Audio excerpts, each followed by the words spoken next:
Welcome back to the Camp Okema podcast, episode number 13. My name is Jesse, and I'm here back in action after a long break with my two co-hosts, two superstars. First, the pride of Turtleford, Saskatchewan. Best hair on the pod. He's wearing a headset that looks like he's operating a plane. Landon Nelson, how you doing, buddy? Doing good. Yeah, pulled my old Xbox headset out of retirement. I haven't touched it in 3 years probably, and I could use an upgrade in audio, so we're trying this out. I'm honestly still recovering from teen camp, I think. I know it's been like 2-3 weeks since then, but it's been I don't know, I've been doing good. Trying to get back into life now after teen camp. It's always a struggle, but man, you've been all over. You were fighting fires. You went to teen, then you went to Nebraska. Go Huskers! Yeah, go Huskers. That's right. And our second, or I guess third co-host, the pride, Caronport, Saskatchewan, most famous married man ever, Camp Okema property, and my friend Kaleb Schultz. How you doing, buddy? I'm doing good. Thanks, Jess. Yeah, I'm kind of sad. I kind of missed the recovery from teen camp. I miss kind of going through that. I'm sad to have not been there this year, but I mean, I couldn't be more excited for today's episode where I kind of get to pick yours and Landon's brain about it and kind of get the inside scoop. I know I've heard stories here and there. I mean, shout out to Sam and Cass. It sounds like it was an awesome camp. They did a great time being first-time leaders. So yeah, I'm super excited to hear more about it. And only slightly jealous of Landon's headset. I got the more minor, like Xbox 360 kind of headset, but man, those earmuffs look comfy. That's super cozy.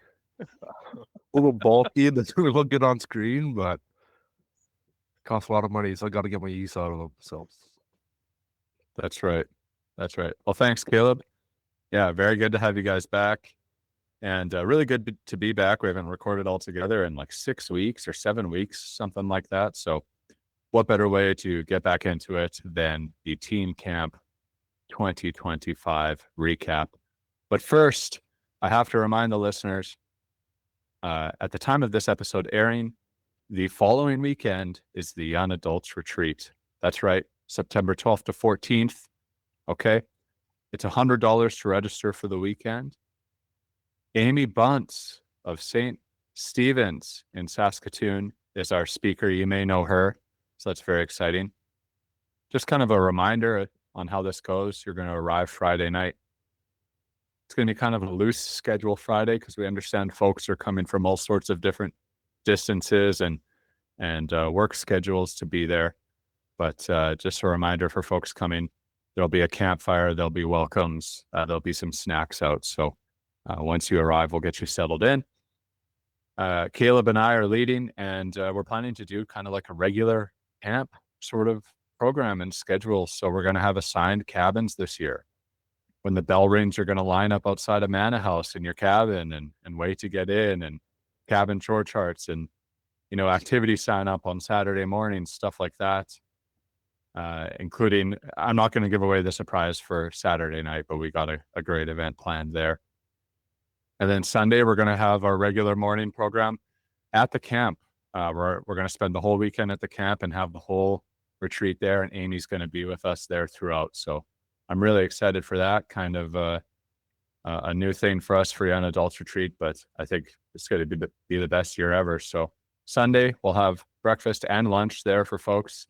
Clean up and send off by mid-afternoon at the very latest so folks can get home. September 12th to 14th. Send us a DM if you have any questions about registering. There will be a link in the episode description so you can sign up. You can also find it on the Camp Okema socials, Camp Okema website. It's everywhere. You can't miss it. So Young Adult Retreat. Landon, Kaleb, we've attended virtually all of these, right? Yep. Yes, I think everyone I've been to, yeah. And I think I missed last year. Yeah. And you're back. That's right. So all three of us, the Camp Okema podcast at the Young Adult Retreat. So it's going to be awesome. I hope to see everybody there. But without further ado, Kaleb, Take it away, buddy. Yes, yes. And I am so excited. This first segment, we're going to kind of talk about Teen Camp 2025. So Jesse, Landon, I'm going to be jumping back and forth kind of between you guys to get the inside scoop. So Jesse, I'm going to start with you. Picturing before Teen Camp, I had heard kind of going around the rumor mill that registrations were way up. They were talking this might be one of the biggest ever teen camps. Do you mind just kind of walking through what some of those registration numbers looked like, maybe how many people were at teen camp, and if you can maybe do a general guesstimate about how many were returning teen campers and how many were new? Okay. Well, like any, I guess, kind of behind the scenes for folks, like any registration period, you hold your breath and you kind of you wait until the camp really starts, day of, before you know exactly how many people are going to be there. But even in the night before, we were expecting somewhere around 34, even maybe 35, 36 campers. And if you've attended a teen camp in the last like 6 or 7 years, we had not had that many. It had been quite some time. So that was really exciting, and really post-pandemic, easily the biggest teen camp.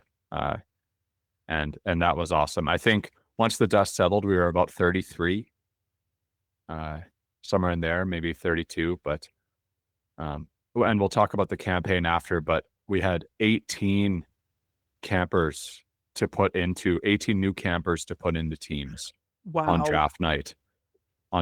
Yeah. So a huge influx of first-time teen campers. So, I mean, it was awesome. It was just so great. And I think staff and everybody, we're almost 50 people out there. So it was a big camp. Wow. All seven camper cabins had people in them. Oh, that's amazing. That always just Yeah. makes it feel so much, not only bigger, but just so much more together when all those cabins are full. I mean, to be honest, I don't know if I can remember the last time I was there where every single cabin was full, but it just creates a crazy atmosphere, which is awesome. So I'll start with you with this next question, Jesse, and then I'm going to go to Landon. So Jesse, what was your role up at teen camp this year? I guess technically I was support staff. They kept calling me the campaign commissioner. But I helped in the kitchens occasionally. Like most mornings I was in there, but shout out to Julie and Alex. They were the two MVPs in there. I was just a stooge, really. But yeah, support staff for me. Lovely. Oh, that's awesome. That's awesome to hear. So Landon, what was your role up at teen camp this summer? Like I was doing whenever Jesse had to come up and talk about the campaign. Okay, let's expand on this because I had heard a story. Jesse has been, I guess, known in previous podcast episodes. Once again, I don't want to talk too much about the campaign, but said that he had a strong opinion. And I had heard someone was there to remind him throughout the early parts of that week. Landon, I heard that specific person was you. Can you just remind me what you were doing to remind Jesse? Oh, yeah. So I'm not sure if you guys listened to the Josh Cameron and the Salmon Cast episode. Jesse didn't have too many nice words to say about Team Whitbread, and I would use what he said on the podcast to motivate Team Whitbread and remind Jesse how wrong he was.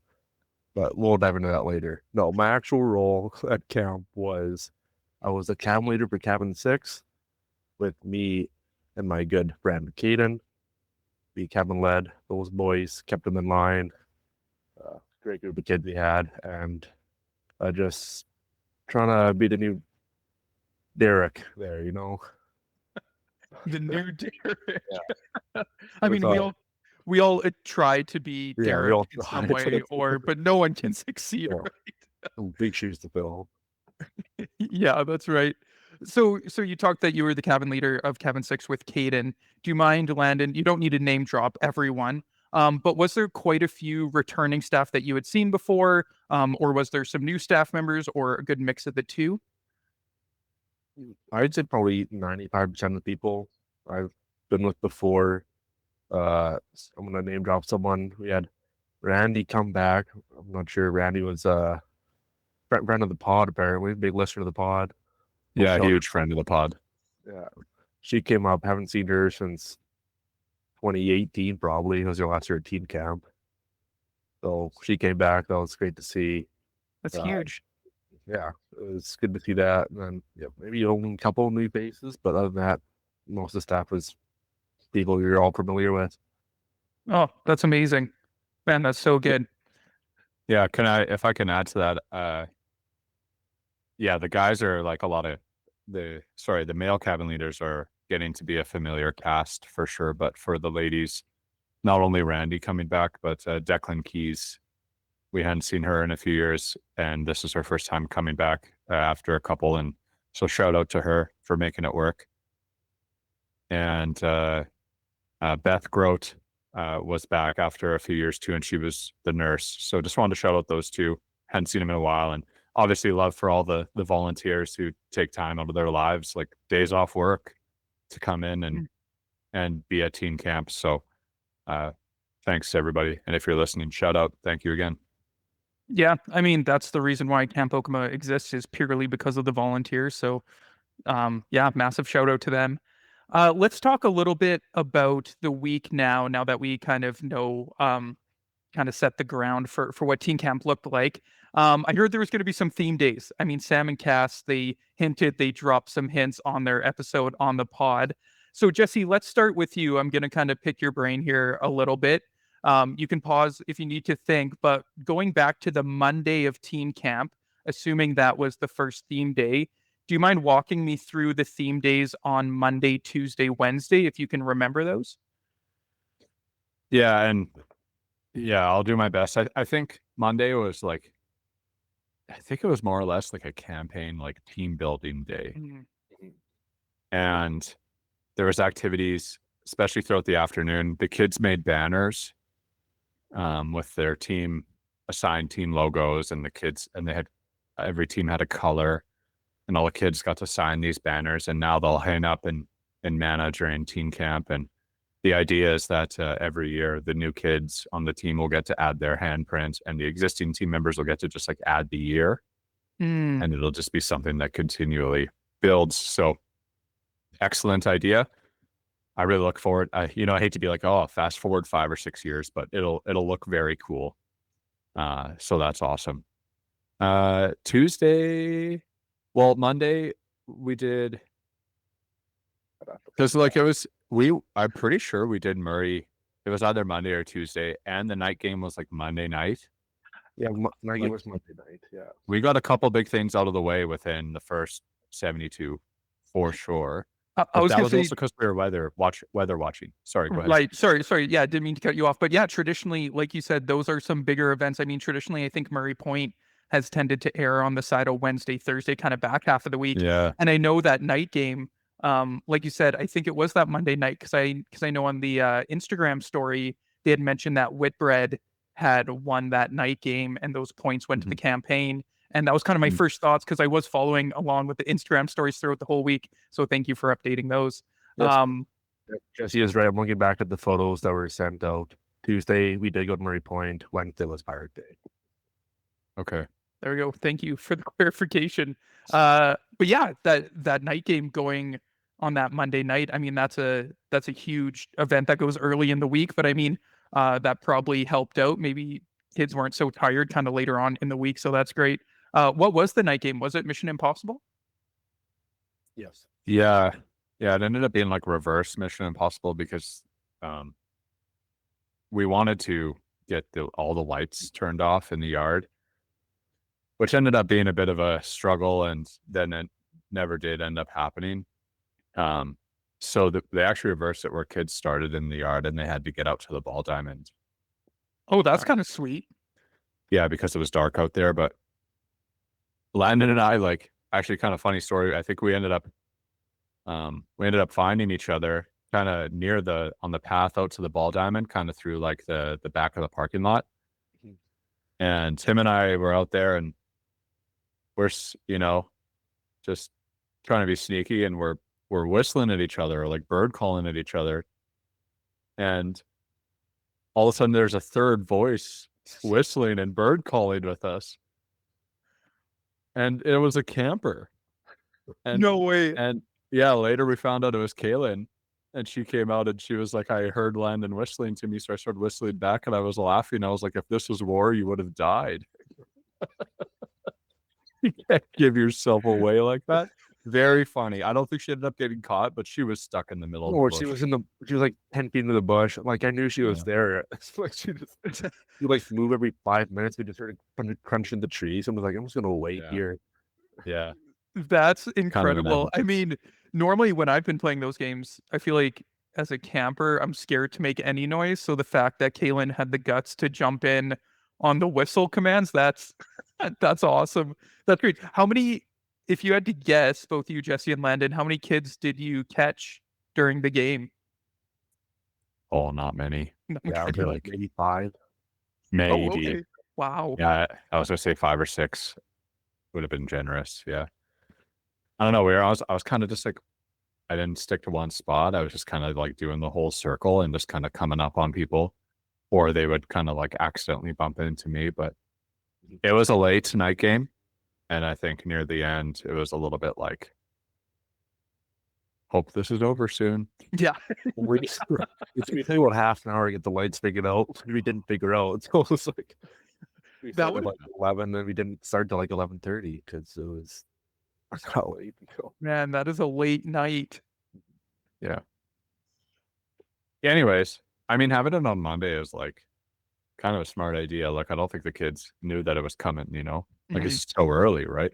It was also really So- good because Ash, one of my campers, he had an entire suit dedicated for the night game, and he was like, I'm not gonna get caught unprepared to this night game. So he's gonna sleep in this like ghillie suit every night until night game happened. So it was cool to turned out on Monday.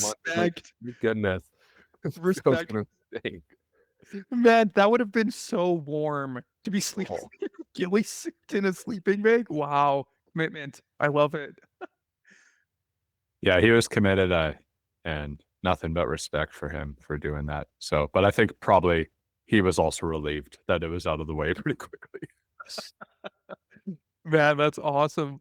So we kind of talked about Monday, Tuesday a little bit. Landon, do you remember which theme days were for the Wednesday, Thursday?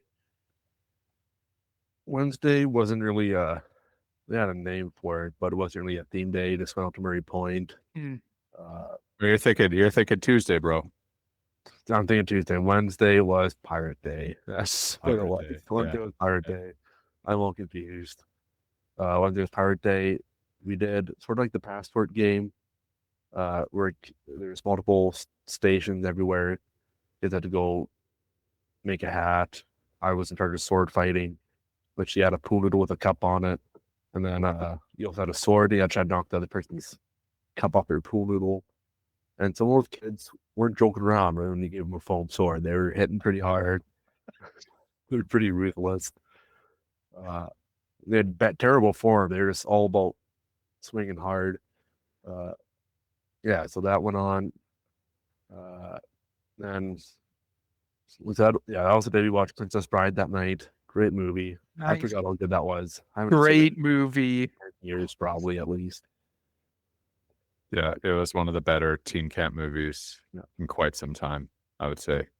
I do think half the people fell asleep to it. I think Michael was making stolen noises during it. He was snoring. Listen, having been the person who was laying on the ground beside Michael, like in the opening, like in the opening scene, he was laying on his stomach, he just went to bed.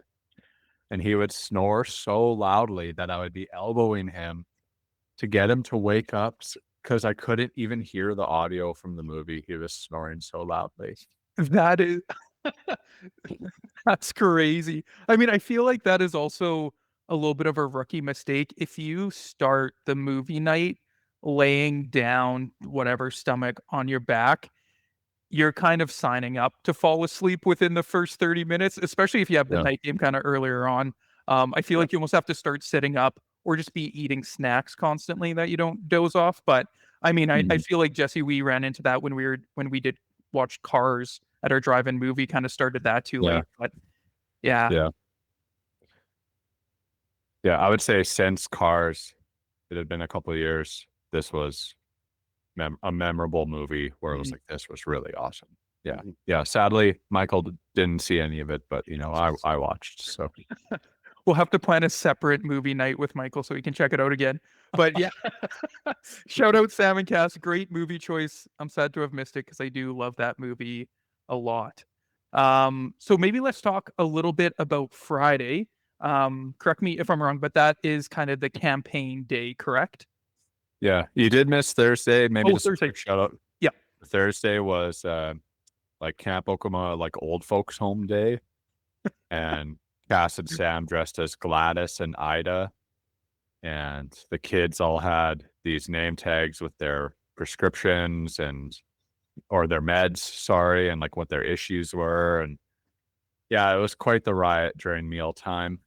And then it was music videos in the afternoon, which was great. So they all did old songs, which was really good. Ties into the campaign. And that night, well, I guess we kind of missed, like, Wednesday was Pirate Day, but Wednesday evening we got hit with that flash storm and it knocked the power out. We didn't watch the movie on Wednesday because No, it must have been Thursday, yeah, right? it was Thursday because he moved Boys and Girls Night to Wednesday. Yeah, my bad. We kind of missed that. Yeah, rainstorm Wednesday knocked the power out for about 3.5 hours. The kids did a painting challenge for the campaign by like flashlight and candlelight in Manor House. And I'm sorry, Thursday was music videos. And then when we went to watch the movies Thursday night, we watched the music videos and watched the movie. Wow. So there was having to be some shuffling around due to weather, hey, from the sounds of it. Yeah. Yeah. So maybe let's pause there for a second and just talk about how was the weather during the week? Because I know back in Saskatoon, we did get a bit of rain. But what was the week like overall? You know, Not great, buddy. It wasn't terrible. You weren't freezing all the time, but like no one was really looking forward to beach time. Like, yeah, like I don't think I wore shorts once, like maybe a couple of times, but like it's mostly just pants and sweater weather. Wow.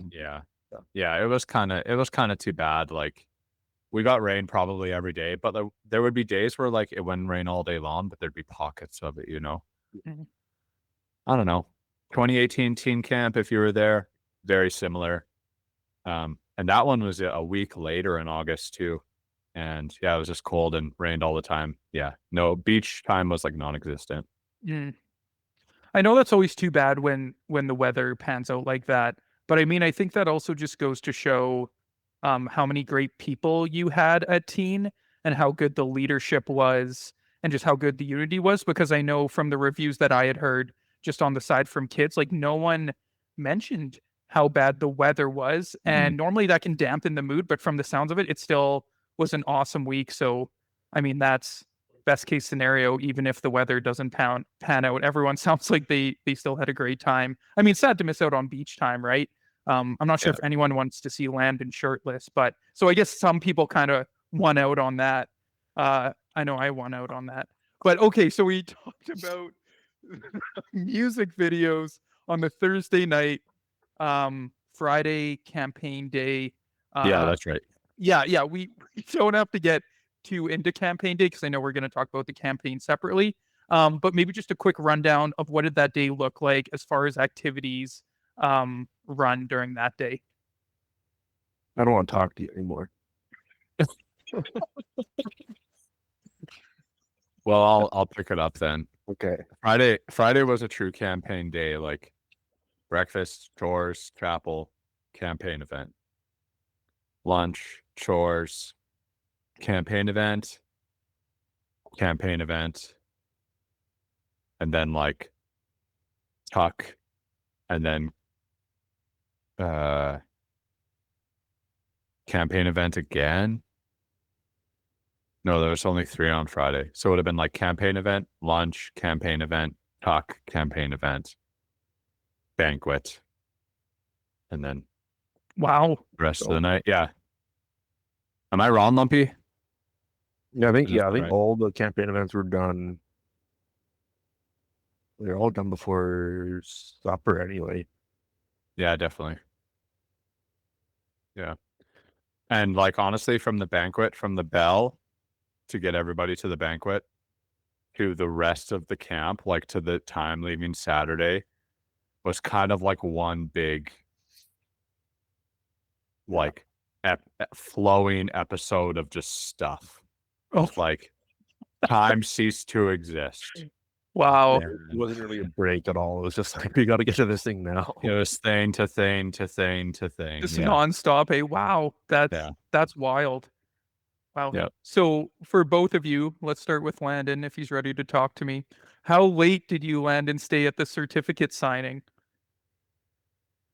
I want to say I was in like 2 to 3, somewhere between there. Okay. Morning. Oh, I think, yeah, it was about 2. Yeah, it wasn't quite 3. So not my latest, I don't think. But I mean, in the running still, I feel Yeah, but I mean, Like- like, for like how many certificates that were there compared to other years, Yeah. I was pretty proud of myself for getting all of there before like 5 in the morning. So that's very true. Yeah. The Mhm. sheer volume. What about you, Jess? Yeah, I was back to my cabin by about like 2:15. I finished up and then I was just kind of helping clean up in Mana. And there was still like a handful of folks left. And then I was out in the yard and it had been raining again and just kind of going around, getting people back to their cabins and yeah, just classic last night, Yeah. Typical last night stuff. Oh, that's awesome. Yeah. Hey, one last question for you two before I kind of go into maybe a couple more specifics about the week itself. But was there a talent show on the last night? yes, there was. Nice. Did both of you perform? Yes, we did. Yes, we did. Yeah. All right, Landon, tell me more. What were you doing during the talent show? I was the MC again. Brought out some jokes, some voices, tried a whole stand-up routine. Not sure how it went. I don't know. So it was a lot of hit and miss. I tried doing some Norm Macdonald jokes, still did not hit. It was pretty tough on the crowd, but I just got a bomb. That's okay.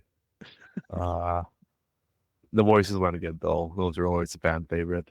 The voices are always my favorite. I feel like that was the very first thing that I saw you do at a talent show years ago, Landon, and that was still stands as some of my favorite things that you do. Oh, that's awesome. And Jesse, what did you do? I played guitar twice, I guess. I did a cover by a band called Young Gov the song's called Every Flower I See. I've played it before, but I sat down and I said, do you guys want a love song or a heartbreak song? And I heard a couple kids yell love first, so we did that. That's I what said I would what- have been yelling. Yeah. What was that, Lumpy? I said, "What's the difference?" You and I, for what it's worth, we're aligned. And then Sam and I had performed on Sunday night this Moose Man song that we had. There's this other podcast called, I believe it's the Almost Friday podcast. And there's just this one episode where this guy sings this song about people coming to camp. It's hilarious. And we just ripped it off, rewrote some of the lyrics to make sense with our Moose Man line, and her and I played and sang it together. And then so we did it again at the talent show because some kids just wanted to hear it one more time. So yeah, it was good. Well, that's awesome. And I mean, we always talk about the Moose Man on this podcast. So was that a pretty big topic during the week? Was there any activities? I mean, your song, Jesse, like you said, were there any activities surrounding Moose Man at all? Because I know Sam and Cass were hinting that there may be something. It looks like you have something to say, Jesse. If you went 3/4 of an hour without having a Moose Man conversation, that was a long stretch. Lump, like you're with me, right? Like it was it was constant. I'm a fan. I guess I am sympathetic to maybe a Moose Man denier who doesn't want to hear about it. Philippe, shout out. He doesn't like Moose Man. He hated But it. the Moose Man skits, which we saw throughout the week because it just worked out that way, that the cabins did, were fantastic. And there was all these stories that were brought on, kind of something that, like, I feel like it's almost like you had to be there to really enjoy it, rather than me trying to describe all of them. But I believe Cabin 7 did a Romeo and Juliet Moose Man story. That one stuck in my head as being particularly awesome. But they were all great. And yeah, if you're canoodling, snoodling, whatever word you want to use, Moose Man's going to get you. He's going to get you. Also, one thing everyone did decide that Caleb, your take on the Moose Man is dumb. That's what everyone was saying. I am. Yeah. I mean, about that, man. that's the sole reason why I'm glad I'm not there, because I feel like there would have been some shouting matches happening, which I don't think would have been good for camp. So I'm glad. I do hope that both of you, Jesse and Landon, defended me at least. In my Chad's, yeah. Not only did I not defend you, I threw you to the fire, man. I was like, this biting thing. Yeah, let's not get into it. I just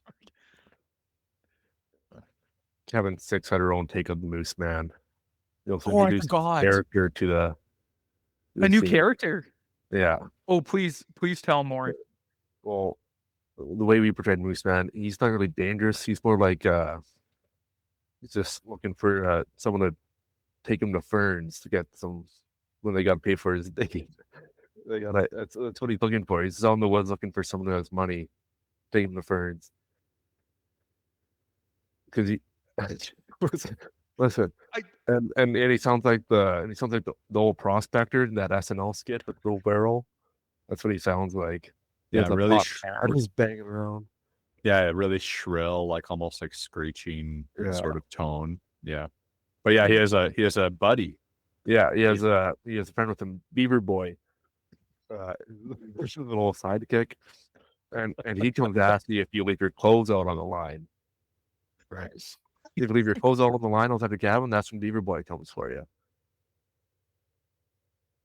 There is so much to unpack in that skit. How did you and your team, Landon, come up with that idea?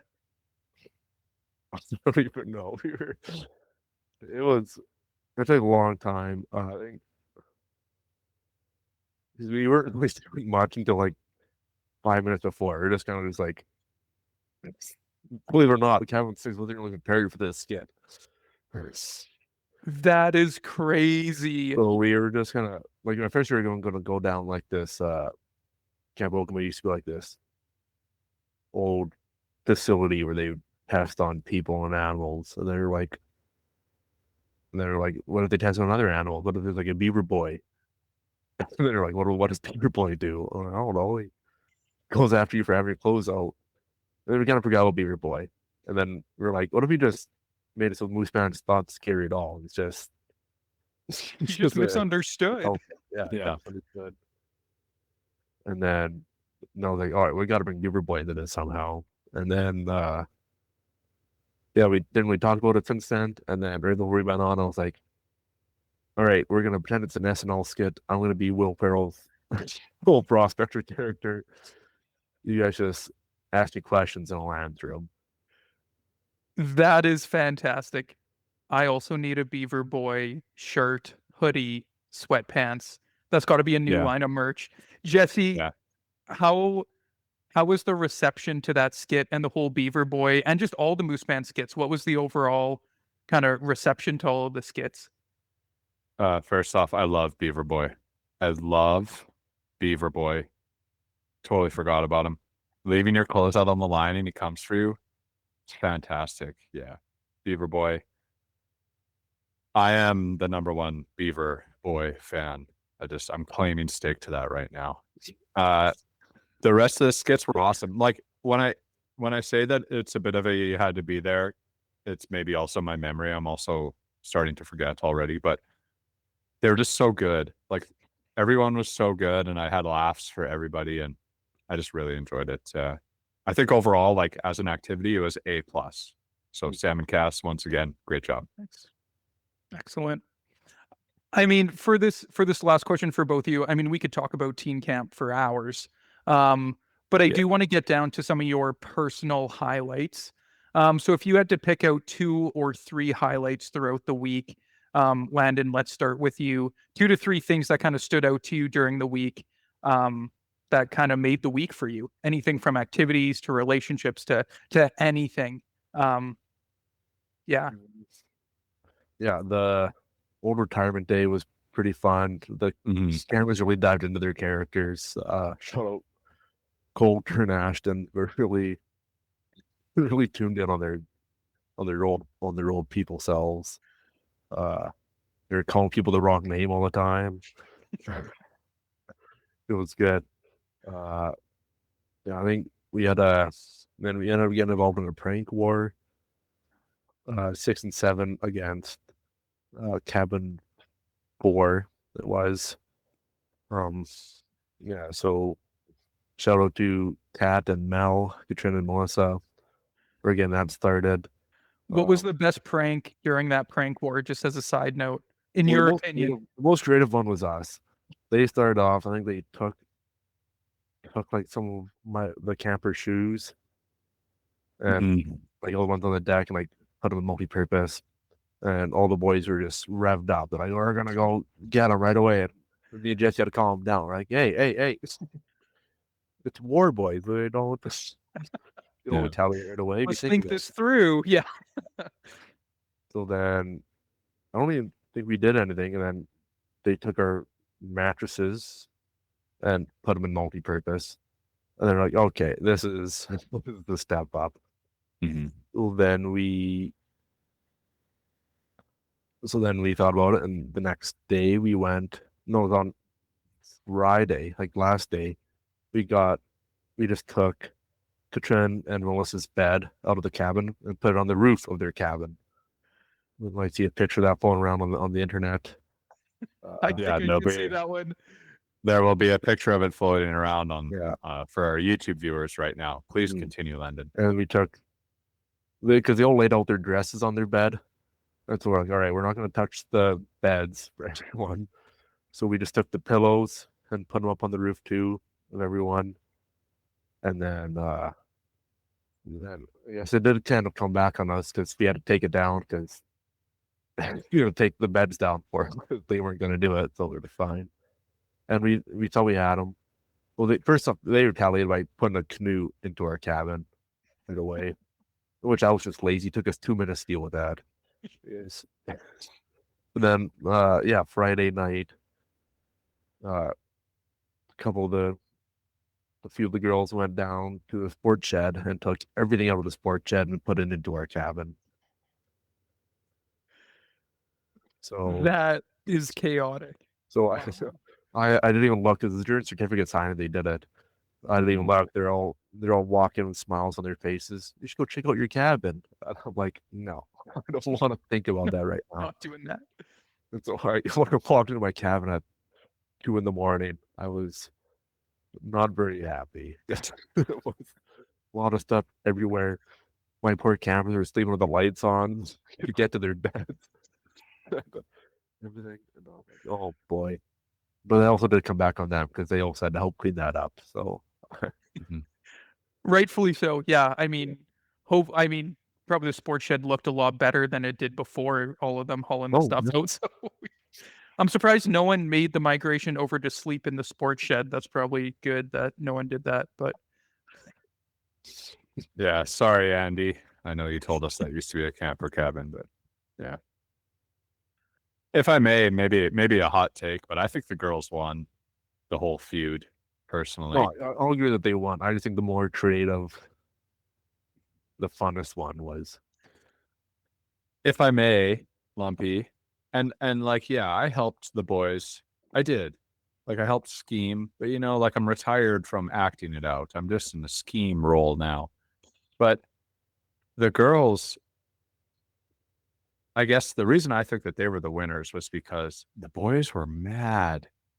They were mad, bro. Like anger, like it was like they had been like someone punched them in the face. It was a shoe. It was a shoe. You don't touch Michael's shoes. Oh, well, either way. Any other highlights for you, Lump? Yeah, Moose Pants, Skits. I don't know. It was just a lot of highlights. Yeah, the campaign got intense. Always good to see that. Yeah, I don't know. Just the whole thing was fun. But I know those are. I'll probably think of something later on when Jesse starts talking or remind me. But yeah, Perfect. Well, please chime in if you do. Jesse, what about for you? A couple highlights from the week. Yeah, I mean, there's so many. I think, like, first off, I think I need to shout Sam and Cassidy again for us to be able to sit here and be like, wow, there's so many great things that happened. It's hard to pick a couple. That's a win. So I know you two are listening. Thank you. We played Fresher on Tuesday evening. Funny story around that. Some of the canoe campers were returning Tuesday evening. They had cars left at the camp or whatever. And the famous Steve and Yvonne Mitchell were on campus, waiting for their daughter Steph. So I got to visit with Steve and Yvonne, and Steve was in the yard with a couple of his grandkids there. And campers, once they found out who that was, there were campers approaching him, and Michael goes over and goes, "Hello, Mr. Steve Mitchell. It's an honor to meet you. I'm going to play extra hard for your team this week." I'll never forget that. And Steve just laughed and thanked him, and In true on their Steve way. fashion. Yeah. Yeah. And a couple kids came by and were introducing themselves, and I play for Team Morton, and Steve's going, well, Ted Morton, was instrumental in the building of these cabins, and he's like giving just off the dome, just giving this lesson about the camp, and I'm just standing there just like, this is awesome.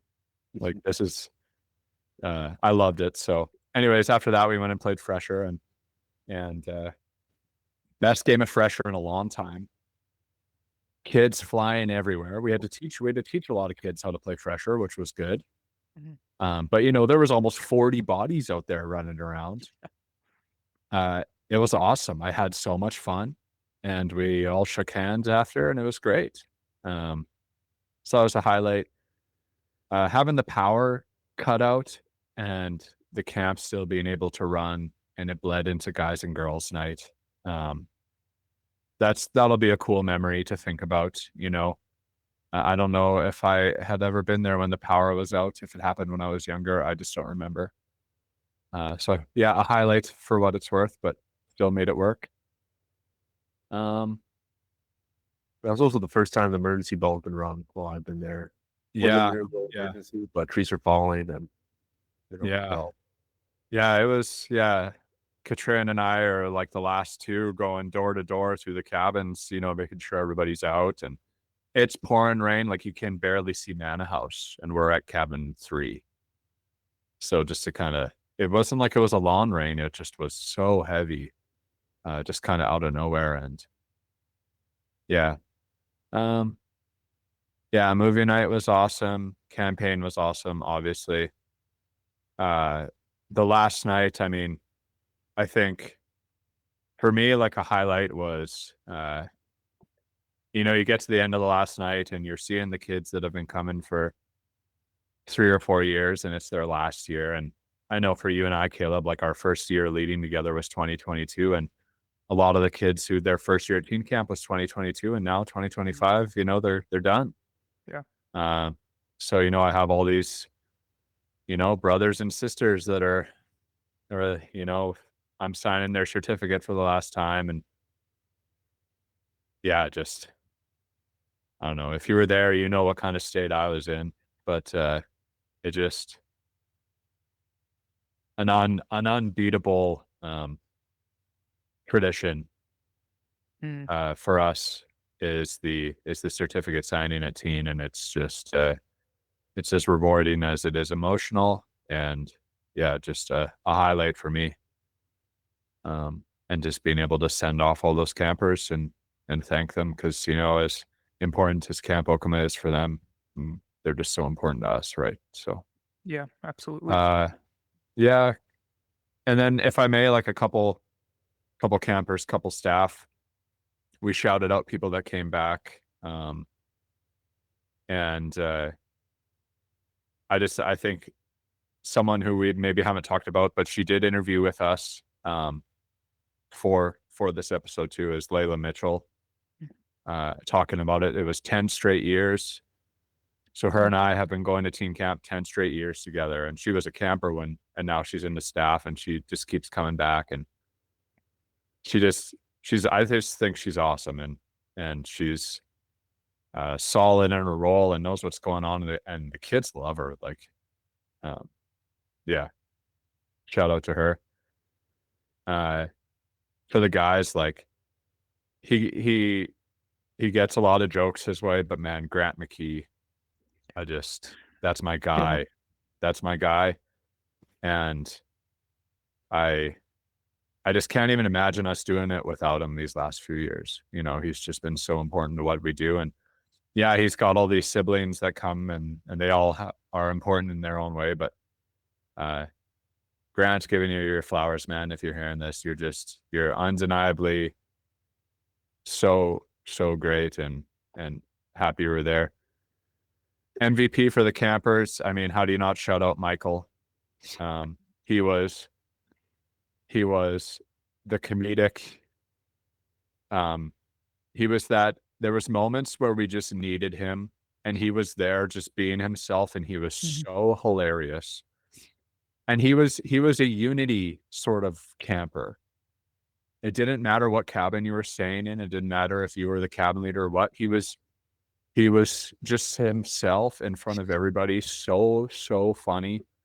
So many stories that I will save for in person and off the air, because they don't do it justice. An MVP for me. And I needed to show him some love for that too. But every camper and every staff, obviously important. And I hope you know that I can't go through all 50 of you and give you these big times, but those were a few for me that were highlights. Yeah, I'll pass it back to the lump, man, if anything else came up while I was going on. Yeah, I was just shout out to all the campers who stepped up, all the seniors graduating this year. I'm hoping to see them back in some fashion. Yep. Again, so many also people. Katrine sticking it out through her injury there. Go back and just acting like nothing happened, just being a boss. Yep. Also shout out Colter Johnson. He used to be staff. I know he's gonna be crying if that's gonna shout out. The full shout him out. He did awesome the campaign. First time as a camper since he's always been staff. Yeah. You know, Colter during the unfair game, Kaleb, I wish you could have been there. We were standing on the deck of Multi, and Landon and I are running the unfair game. And Team Whitbread would go, and I guess whether he was voted to be the team speaker or not, here he is. And he's dressed up. Like everybody else is in their regular clothes, and he's dressed up for He's wearing his banquet clothes for the unfair He's game. wearing his banquet outfit for the unfair game. Like, he was in character, and I'd be like, Team Whitbread, how do you want to play? And he'd go, oh, yeah, Jesse, we're going to D4, we're going to keep, okay? Like, that's how he would talk. I'm telling you, like, and then he would kind of like, I don't want to say he would heckle me as much as like he was showering me with love. He was trying to trying to give you confidence. Even though that's not how the game works. That's great. Yeah, like as if compliments would affect random chance, right? Like, yeah. And I'm going, Mr. Johnson, like settle down, sort of thing. I'm sorry, Mr. Holmes. I'm sorry. I just, and like in the moment, and still just thinking about it, I'm laughing. It was awesome. I mean, like, we sit around all year talking about the campaign and talking about the camp. Like, outside of the pod, like, I think people like forget that, like, we didn't just start talking about camp. Like, if you've hung out with me in the last 10 years, we're talking about the camp just organically. whether we're Mhm. recording it or not. And we're hoping for something like what Colter Johnson did during the unfair game. You know, we're hoping for a story that we'll be able to tell for a lifetime because it was so funny. So, yeah, that should have been a highlight too. It was just, I was just rolling and trying not to laugh, you know, trying to keep the game go. Yeah. Anyways, back to you, Kaleb. Man, that's amazing. Just like you said, Jesse, that's the stuff that we talk about years from now. Like that's the stuff that makes teen camp Yep. special. And I mean, thank you, Jesse and Landon, for taking us on a crash course through teen camp, especially for my own benefit. I mean, just hearing you guys tell the stories just makes me sad to have missed it even more. But thank you for sharing that. And kind of like you said, Jesse, like for some of the kids, this was their last year, but I just know down the road how we look back so fondly. We've talked on episodes about Teen Camp 2015, 2016, 2017. That's going to be some of the people listening now. They're going to be years from now saying, hey, you remember Teen Camp 2025? That Mhm. was it. That was awesome. And just know that you two guys and the rest of the volunteers and staff and leaders, you all played a role in that.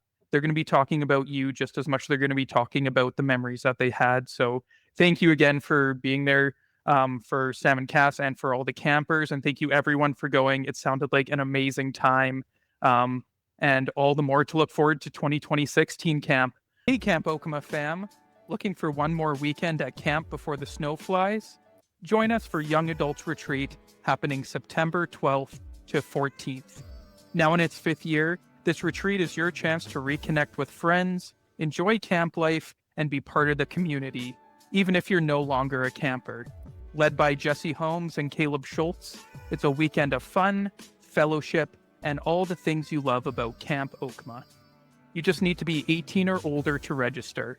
We'll meet Friday night and wrap up Sunday afternoon. Don't miss out. Come back to camp this fall. We'll see you there. And we're back. Camp Okema podcast, episode number 13, Teen Camp 2025 recap episode. I'm Jesse. I'm here with Kaleb and Landon. 2025 campaign. Wow. Hope you guys are ready for a 6-hour recap. Just kidding. We're going to do our best to keep this high and tight here. Guys, a couple of big topics to start. We'll just hit the obvious one. Team Holmes, congratulations to the kids. 2025 champs. Back-to-back. Team Morton finished in 2nd. Team Whitbread finished in 3rd. And Team Mitchell finished in 4th. Now, if you don't like the campaign, you could fast forward from here. And if you want to hear all about it, you can keep listening. I think the big topic, one of the big topics that we jumped on early was how many new campers there were. So on draft night, we had 18 names we had to sift in. So not all those kids ended up coming, but I think it ended up being like 16 or 17 names. 17 names that we had to draft on the new teams. Easily the biggest draft class ever. And I think pound for pound, probably the best draft class ever. There's like a 2003 NHL draft that gets referenced as one of the greatest all time. There's like 12 Hall of Famers or some crazy number from that draft. That's what people are going to say about the 2025 entry draft for the campaign. Just huge teams.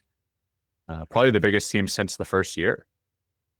I think like 8 or 9 kids in some cases. So it was just nice to see these huge rosters and lots of new people contributing. Anything to add there, Lumpy?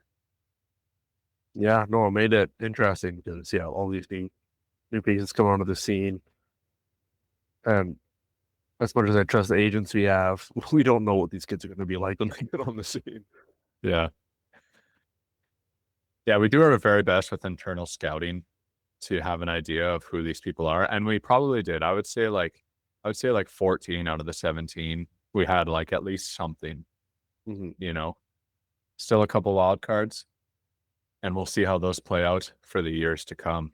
But right off the hop, you guys, Team Whipred, through the first 2 events and 1 special event, they were leading, much to the chagrin of myself because I had picked them to not win, and boy, was there egg on my face after 2 days. But I think it was the big news around camp, especially because we did event Sunday, event Monday, night game, and then Tuesday there was no event. So going into Wednesday, there was a bit of anticipation, like, here we go, like, is Whitbread going to be able to hold on, right? And they jumped out to the quick lead. Landon, like, what was kind of the difference maker for Whitbread's big start? Well, I was coaching that first day, as everyone knows. That was a huge part of it. No, I don't know. I think it's just, it's the first day, and like in all fairness, it is the unfair game. Was one of the competitions, which I mean, Colter knew, like that group knew what they were talking about, but they also did get lucky with the points they get. Yeah, but yeah, also, Kaleb, I'm not sure. Like, we don't advertise this on like the Instagram during the week, just that Whitbread won. But Landon, what was it? After 3 turns, like Holmes hadn't even had a turn yet. yeah, After 3 turns, Team Whitbread was up like 725 to 0. it was insane. Yeah, like everyone was trying to tag on them, like they were like trying to give them negative points, but we don't know what they're giving them. I think they got like you have like the highest points you get right off the hop. Yeah. I was gonna say, like, strategy wise, I don't even know what I would do in that situation, because it's like you almost want to start sending everything them way in the hopes that there's negative. But if they've already popped off some of the biggest numbers in the game, you very well could just be giving them little additions as well. Like, I don't even know how I would have played or coached or even the vision for that game after what you said, 3 rounds? Not even 3 rounds. It was like, because said 3 Holmes didn't even have a turns. turn. Yeah, turn. 3 turns. Yeah. Not even a round. 3 Yeah, turns.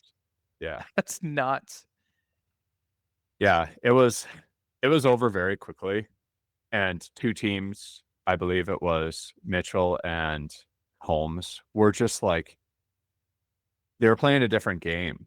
Like, they were minus 600, minus 800, something like I'm that. sure I can find a photo of this scoreboard. Yeah, we'll have to put it up on the YouTube if we can have it, but it was really never close. Like, I think there was a couple moments where I was like, oh, maybe. But like, Holmes answered some questions correctly early, and it was all to negative points. So it's just like discouraging, right? Like, just can't get one. The other teams are answering correctly, and when they're answering correctly, they're giving them away, and Which it was, yeah. Which also, correct me if I'm wrong, Jesse. Typically, if you look at the history of the campaign, hasn't the unfair game normally come a little bit later in the week versus early in the week, or is that not traditionally what had happened? I would say it's midweek. I would say Midweek? like Tuesday and Early Wednesday is week. usually where it falls. I don't think we'd ever done it on Monday night before. That was its earliest. Yeah. No. Yeah, I just think that was also interesting, because just watching from the Instagram stories when those scores were being updated with the games, I know the unfair game can, like you said, just be so unpredictable. And I think that's where some teams who maybe haven't competed as well early in the week can score points in that unfair game, because it's just unhinged, which is interesting to have it early on in the week, because that one is now out of the way. With maybe some more of the more physical or the more creative challenges coming later on in the week, where they're less based on chance and the randomness and more on your team's overall ability, I guess. Do you kind of see what I'm saying? Like, I just thought totally. that was interesting. Yeah. Oh, totally. Yeah.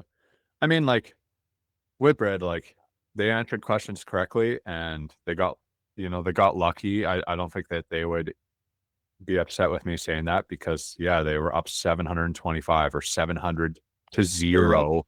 725 after 3 rounds. Yeah, like, literally, it is what it is. That's the game. But we were joking after. I know Lumpy and I were joking after, like, it really was over after 3 turns.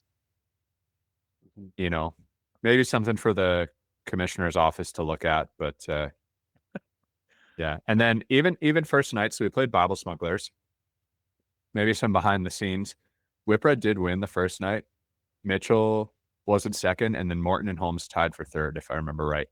And we played 2 rounds. And after the first round, that was not how the standings were. Whitbread mounted a huge comeback to even, because I'm pretty sure they were last after the first round. So kind of interesting how that works out. Like, so we do a second round, which was justified because it went so quickly because there were so many kids, so many Bibles. Played a second round, and I guess maybe that's credit to Whitbread. They figured it out, and the second time through, they got more Bibles in, and yeah, they took that first day. Which is also interesting because there is so many kids there. I feel like when it's been smaller camps with the 2 rounds, the second round is much lower scoring just due to the campers being a little bit more gassed out. But I think it almost would have flipped the script this time around, and maybe you guys would have more insight into it where there's so many kids. So perhaps the leaders were more gassed on that second round, that there was maybe that contributed to the comeback. I don't know, but that's interesting. Oh, we were playing zone defense out there. I was encouraging. I think Les got through the second round then. First round. Oh, okay. He tightened up. He found he found a drill that works for us, the leaders. Yeah. Like, I mean, like I'm playing at the front and I'm like kind of like siphoning kids into like tighter spaces where there's other leaders. Like if I can, like you're trying to, so I'm playing a different role than like Caden and like Grant who are playing near the back, who like kind of have to make the tag by that point, right? Because there's nobody else behind them. But either way, Whitbread 2 W's to start the week. I also think the campers changed your perspective too, because before they were all rushing us like a group, everyone. In the second round, they're like, "Oh, we need like our team needs to win this. We can't work together with another team. We have to, do our own thing." Yeah, so a couple nights in, and then Dexter, shout out, he won the night game, and he plays for Whitbread, so an extra 25. So just a nice little bonus for the team. But yeah, they're sitting pretty after Monday. They're up by 100 points, and the next event wasn't until Wednesday. That's kind of when the week, I would say Wednesday on, we really started, things really changed. Wednesday, of course, we had no power and they did the painting challenge. So the timer runs and Landon's yelling, and then the brush moves around the table and they're painting these pictures of Sam and Cass. I'll be honest, I wasn't there for much of it because I was out helping Mitch and Amber move deadfall off the road. But then maybe Lumpy, you should take it from here, how that went. Well, I was on timer duty, so I had to yell every 30 seconds to get them to move. So I also couldn't really speak a whole lot, so I was looking at my whole time the entire time. Well, we made the event work. But yeah, like all the paintings, they looked good. Like for considering you have 10 different people painting every 30 seconds, so that's pretty good. Yeah. So, I believe Alex, Beth, and Grant were the judges. Does that sound right? yes, I think there were only 3. Yeah. And yeah, I don't. It's hard to judge something like that because like one person's painting might be better, but then they're able to articulate the story behind the painting in such a way that it's hard to vote against them. And so we saw Morton won that. That was a Wednesday. So that was the first team to win that wasn't Whitbread. Whitbread finished 4th that day. Thursday, we had the music videos. It went Holmes, Whitbread, Morton, Mitchell. The music videos were all excellent. I think like my big thing is with the music videos is they're getting to be so good that it's like, I'm just going to put this into the ether. They're getting to be so good. It's almost a shame that it's in the campaign. And I've done it, so I'll wear that too, where I was like, yeah, I want this to be a campaign event, but they're getting to be so good. They should almost just stand on their own as just like a fun thing the campers get to do. Because it almost hurt my feelings that kids were discouraged by their video because, man, the 3rd and 4th place videos this year would win in other years, would have crushed other years, You know what would be interesting, and this may be a hot take, but if those videos, like you were saying, Jesse, weren't a part of the campaign, And if they were more kind of like how the talent show happens, Mhm. kids can sign up to make a video, and it'd be interesting opening it up for the whole week. And then there's a separate Oh. event, just like the talent show, where there's a music video viewing, where you can Mm. still add that aspect where it's like, hey, we're still going to give you a song. Or you could pick a custom song. You could run it either way, but then that could be a mini event at the end, even during certificate signing, even before that, just after it, whatever. But kids could show off their videos, and then there's not the grading aspect, like you said, because they're so good. But then kids might also, they just get a show off, and that's another way to kind of express during the week. I think that would be pretty sweet. Oh, definitely. That's a great idea. I think the way like media is now with like YouTube and TikTok, like just incorporating more of that into the camp and having to be a talent thing. I think that's a great idea. Bumpy? It was like, what did we like in that 2015 year, 2016, those music videos? Were those being judged, or is it just like a fun thing you did, and then like maybe you get like some candy? I think both. Like they were being judged, and I think Carmen and Amber would run them as like an MTV or like Yeah, a I remember the red OTV. carpet. You walked in. Yeah. Yeah. And it was an event, but the winner got like a jar full of candy to share with their team. Yeah. You know, like it was whatever. You know, like It was which, like, you know, oh, I didn't give the jar of candy, but I'll probably still end up getting some candy from. totally like Yeah. Which is really interesting to think about that time period, because it was pre-campaign. So all of those games that we did play that had the competitive aspect, I do distinctly remember there almost always being a jar of candy, and that was kind of the motivation behind wanting to win. But there wasn't these campaign teams where you're playing for points and a cup at the end of the week. It was almost you're just playing for a prize within the moment, and there was a prize every single day. So even if you Yeah. lost one, it didn't affect how you would the outcome of the rest of the week competition wise. totally. Yeah. And then we moved to Friday, 3 events that day. So the morning event was like a timed relay. There was 3 different events. They were timed at each one. Their times added up, first, second, third, fourth. So Holmes won that one, and then I have Morton and Whitbread tied, and Mitchell. And then in the afternoon was life-size Dutch Blitz, Holmes, Morton, Whitbread, Mitchell. And then the last one was a skit they had to do in very limited amount of time, where they had to redo The Princess Bride. So those who fell asleep during the Princess Bride, this task sucked. Yeah.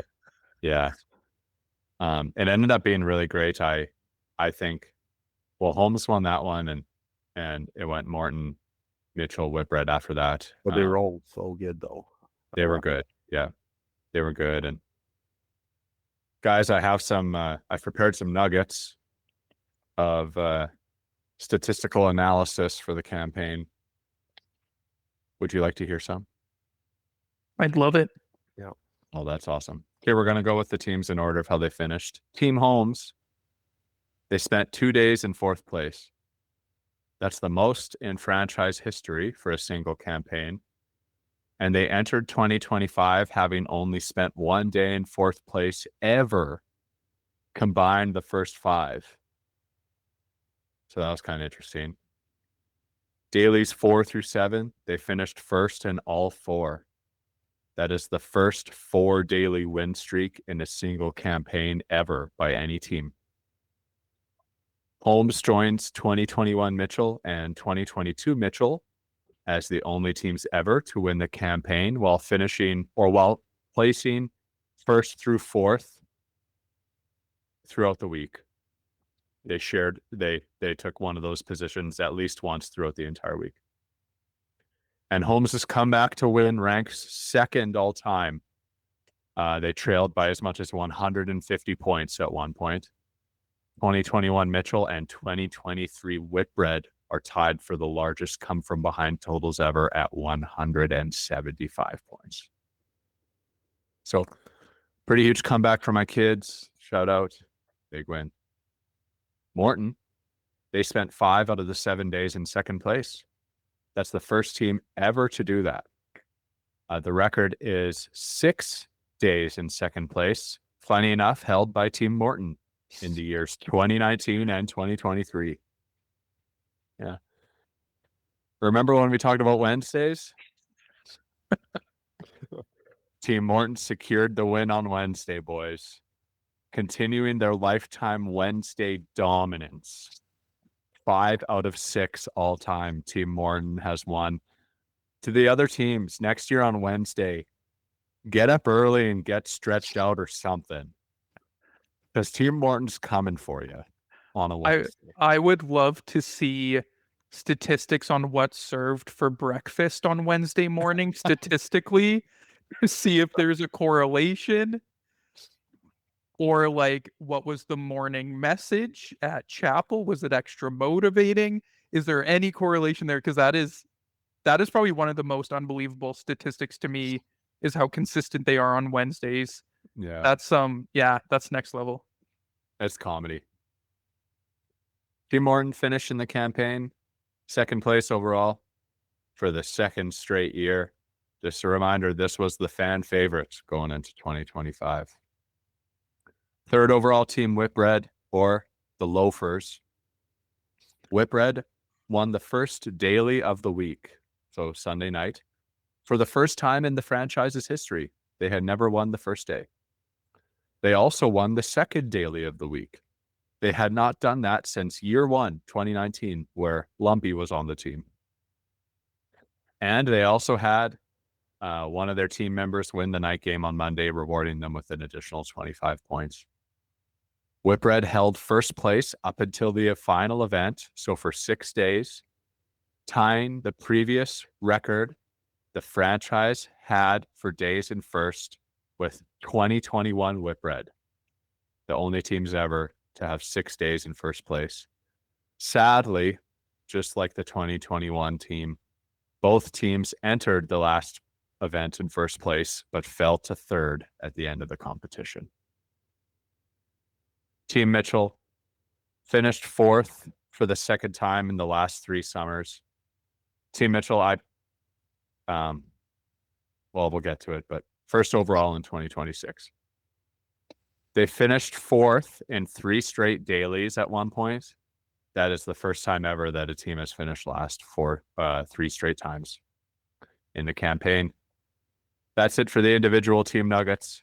Overall, Morton and Holmes. Okay, remember on one of the episodes we talked about ties and how there was only one day ever where 3 teams tied for 2nd and only one day ever where 2 teams were tied for 1st? Well, I must have been manifesting ties, because in 2025, we were tied up, buddy. We were tied up at every turn. Morton and Holmes tied for 3rd place after day 1. Fun fact, that's the 2nd time that's happened. It also happened in 2019. Mitchell and Morton tied for 2nd after day 2. That's the 2nd time that's happened as well. It also happened in 2021. At the end of the day Wednesday, the standings were Whitbread, Morton, Mitchell, Holmes. For the first time ever. For the first time ever, the standings were Whitbread, Morton, Mitchell, Holmes. It lasted for 1 day. That's the only day in 6 years of doing this campaign that the standings have ever been Whitbread, Morton, Mitchell, Holmes. That is crazy. That is crazy. Wow. Holmes and Morton were tied after 5 dailies. That's the first time ever we had teams tied after 5. Holmes and Whitbread were tied after 6 dailies. Okay. The first time ever there was a tie for 1st place entering the last event of the campaign. First time ever. And I should mention Team Morton was in 2nd place, only 25 points behind them. So going into the last event, there was 3 teams vying for a campaign cup. I think statistically, we have to say this is the closest campaign ever. Those have been your campaign nuggets. Thank you for listening. Guys, moving on. Each team, where do we go from here? And maybe some way too early predictions for 2026.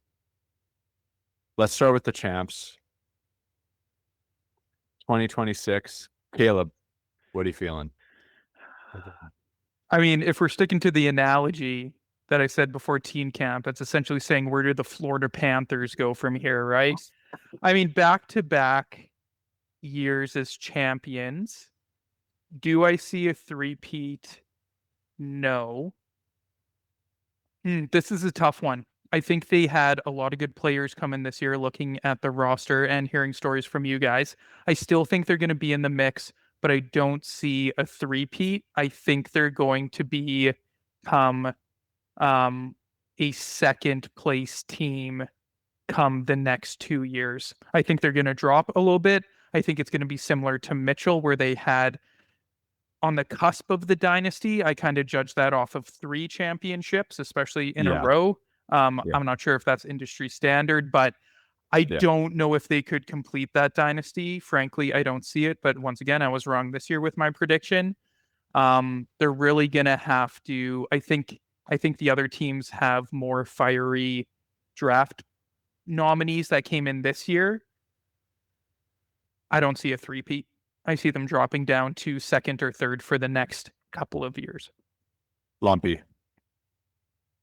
I don't know. Like, Wolves are losing a couple big pieces here. I'm looking at this with Rachel and Ashton. But I mean, like, you look at that talent that's on that roster, it's going to be hard to say that they're not going to be in the running for the next, well, however long, 2 years, 3 years. Like, they're going to be a good team for a little bit. They're going to hurt. But I mean, I can't say that they're out of running. I think they're still, like, I think in the next 3 years, it's going to be up to 2 teams, I think. This campaign cup. Oh, I love to hear that from Mr. Whitbread himself, Lumpy Nelson. You notice Here's I the don't thing. talk about just smack on all these teams. You can, but like you might have people walking around at camp playing the clip of you talking smack on their phone while I'm trying to go into my cabin to get changed and I'm being bothered by some guy out there. Anyways. Okay, going into 2026, they're my favorite. Not only my favorite team, but like my favorite.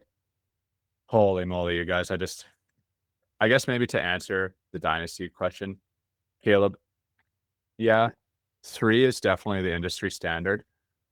Let me tell you how Team Holmes has finished since 2021, okay? In 2021, they finished second. In 2022, they finished second. In 2023, they finished second. 2024, 1. 2025, 1. Buddy, we've been in the dynasty, bro. It's Holmes o'clock. You need to check your watch. I just don't see it. You know what? Another dynasty that I did see in the professional sports world is the Golden State Warriors, right? And if you look at who they were playing against during their dynasty, they were up against the Cleveland Cavaliers quite a few times. And I don't think that argument can be made for the Cavaliers in that aspect where they were also in the dynasty because they came runner-up that many years. And then I don't think they actually did win a championship. But even if they did, second place for so many years and then entering championships, that doesn't speak dynasty to me. Now, maybe that's because there's so many more teams and here we only have 4. So if you are placing second, that is, I don't want to say arguably more impressive, but if you can hit second place consistently, it is still really impressive, but I don't think it's worth the label of dynasty to me. Fair enough. Yeah, where do we go from here? Team Holmes, I think it's just you defend the cup. I told the kids this on the last night when we were celebrating, like going into next year, you know what, after Team Mitchell had won all those in 2023, they were target number 1. Every team wanted to beat them. Holmes, I'm sorry to say, guys, you're target number 1 now, you know, and other people want to be us. So happy trails. And thank you for everything you contributed, Rachel and Ashton, 2 of the Holmes GOATs for sure. Moving on, second place, Team Morton. Where do we go from here? Lumpy, why don't you start this one? I don't know. This is it's gonna be a rebuild here. You're losing 3 huge names to your roster. AJ, Tora, at least gone. Gone.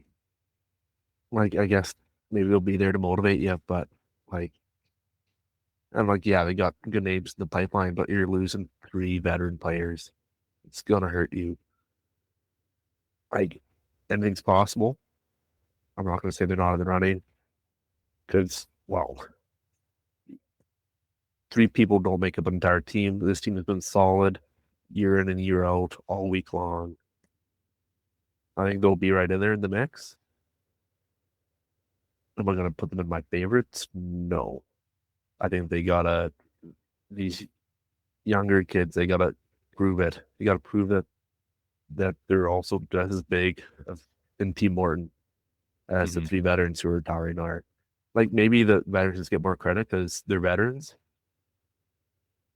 But yeah, I want to see Team Morton prove that they're here to play. Kaleb. If we're sticking with the same analogy, like I said, where do the Edmonton Oilers go from here? To be honest, am I still going to buy their jersey? Yeah, probably. Am I going to pay the monthly subscription to watch them? No, probably not. That being said, I think Morton's window has passed. They were so good, honestly, making it to the finals, being in the run, and losing out in back-to-back years. If we're sticking with NBA analogy, 2002, 2003, who was it? It was the New Jersey Nets. They were playing the San Antonio Spurs. They lost back-to-back years. Where are they now? They got relocated.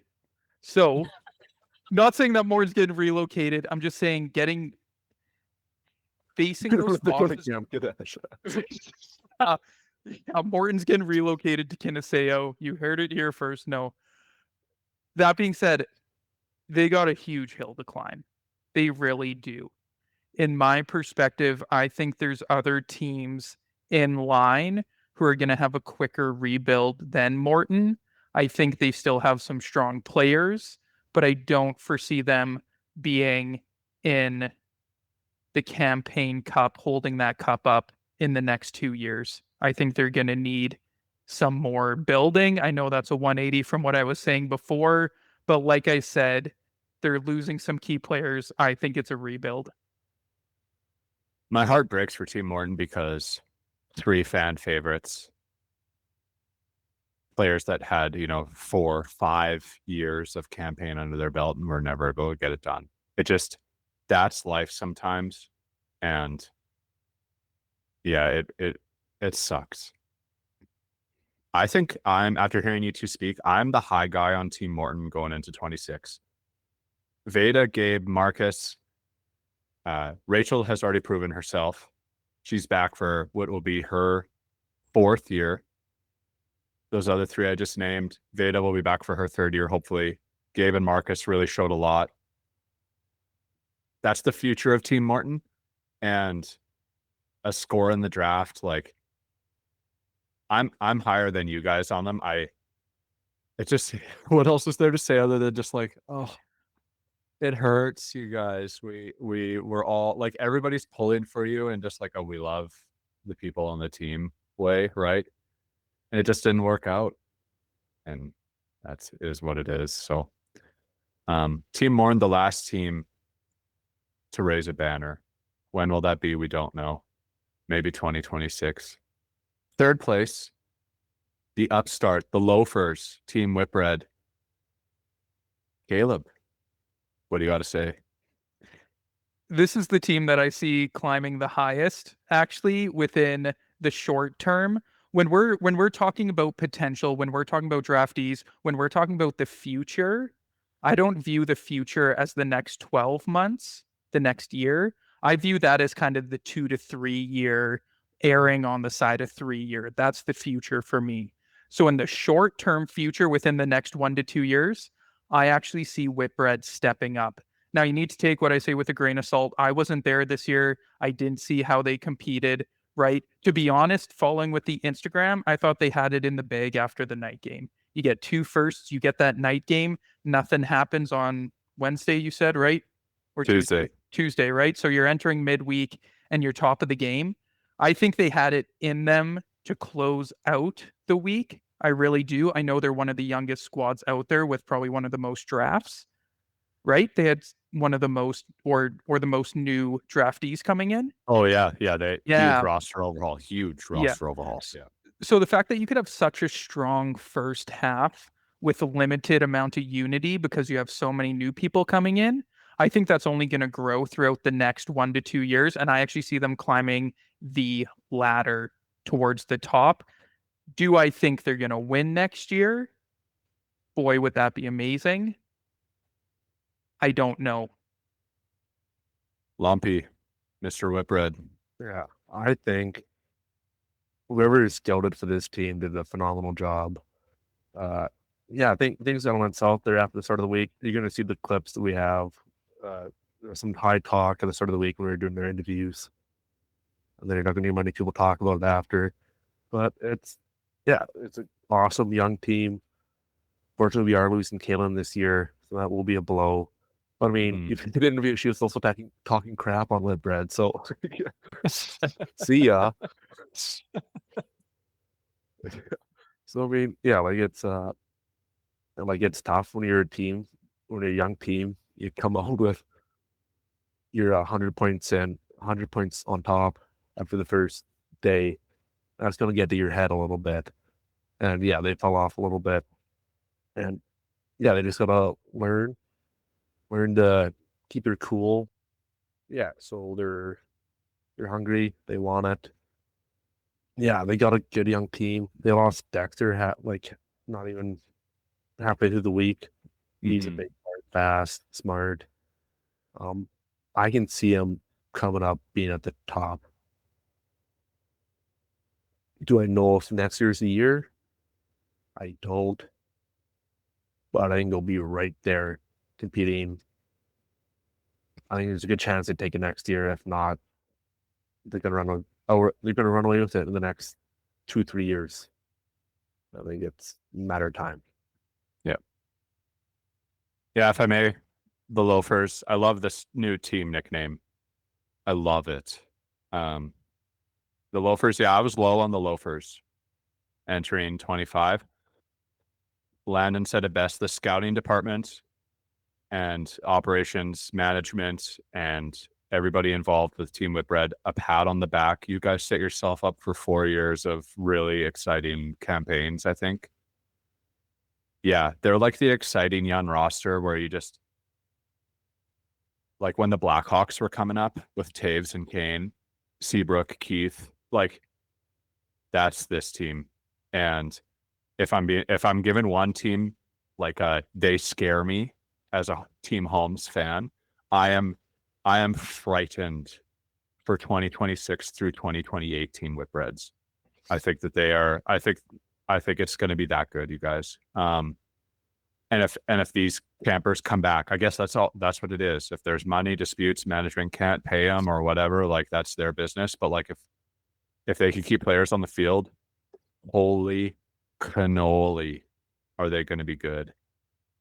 Yeah, Holmes is my favorite for 26 by a razor thin margin, and then Whitbread is right behind him. I think they're that good. And yeah, just watch out. There'll be a Whitbread banner before it's all said and done for these guys.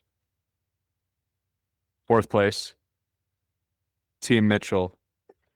Where do we go from here? I think, Lumpy, I want you to go first. I think this is one of the more interesting ones. Yeah, we'll see what you think. Yeah, I don't like. Actually, I should say, hold on, pause. I didn't get to say, we mentioned AJ Torn Elise, Kaylin, happy trails, a champ of the campaign, 3 really great 4 years, 3 years, 4 years. Frick, I'm sorry, but thank you for your contribution to the campaign. Team Whitbread, easily one of the Hall of Fame members of Team Whitbread. So, anyways, Landon, Team Mitchell.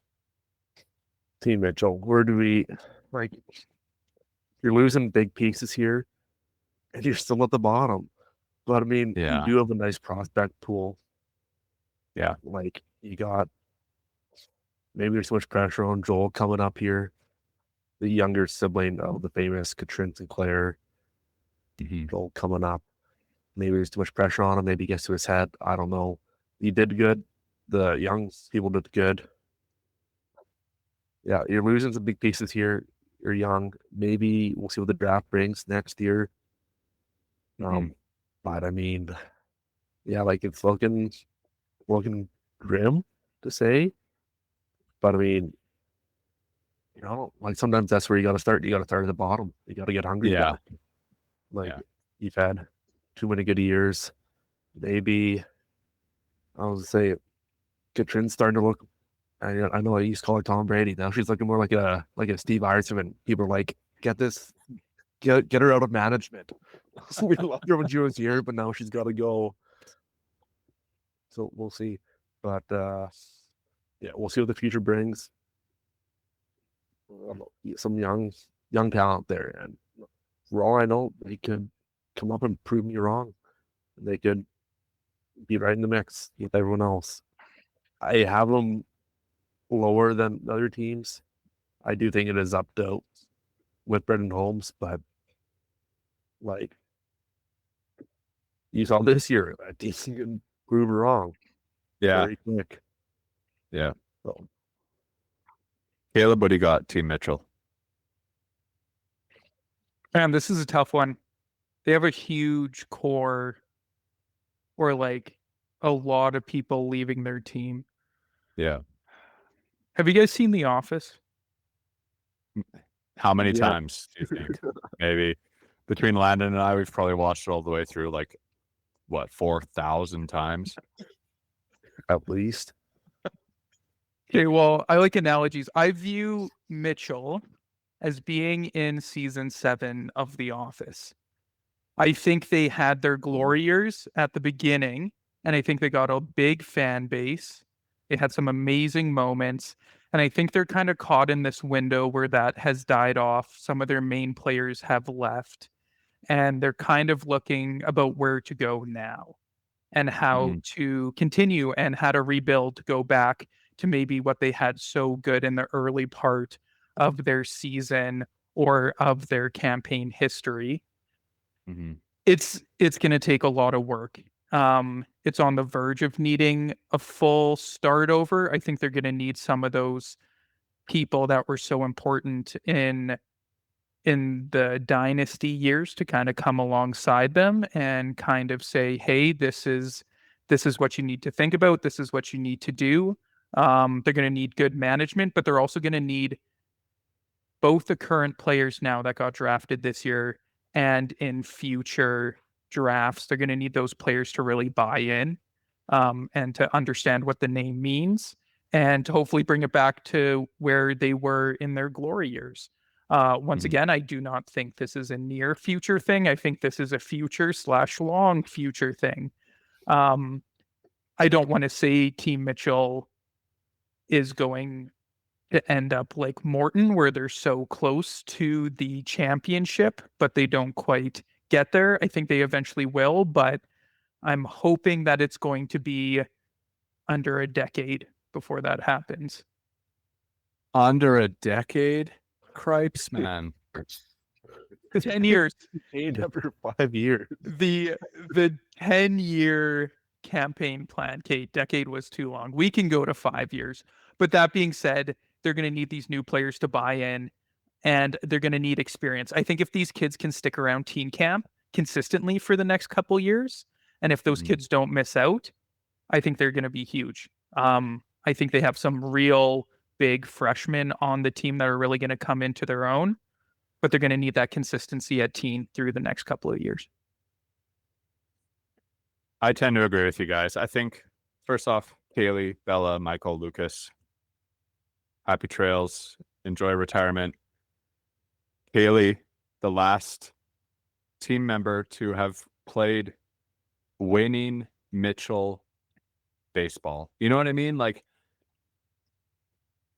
I think the conversation is interesting. It's here we are at the end of 2025.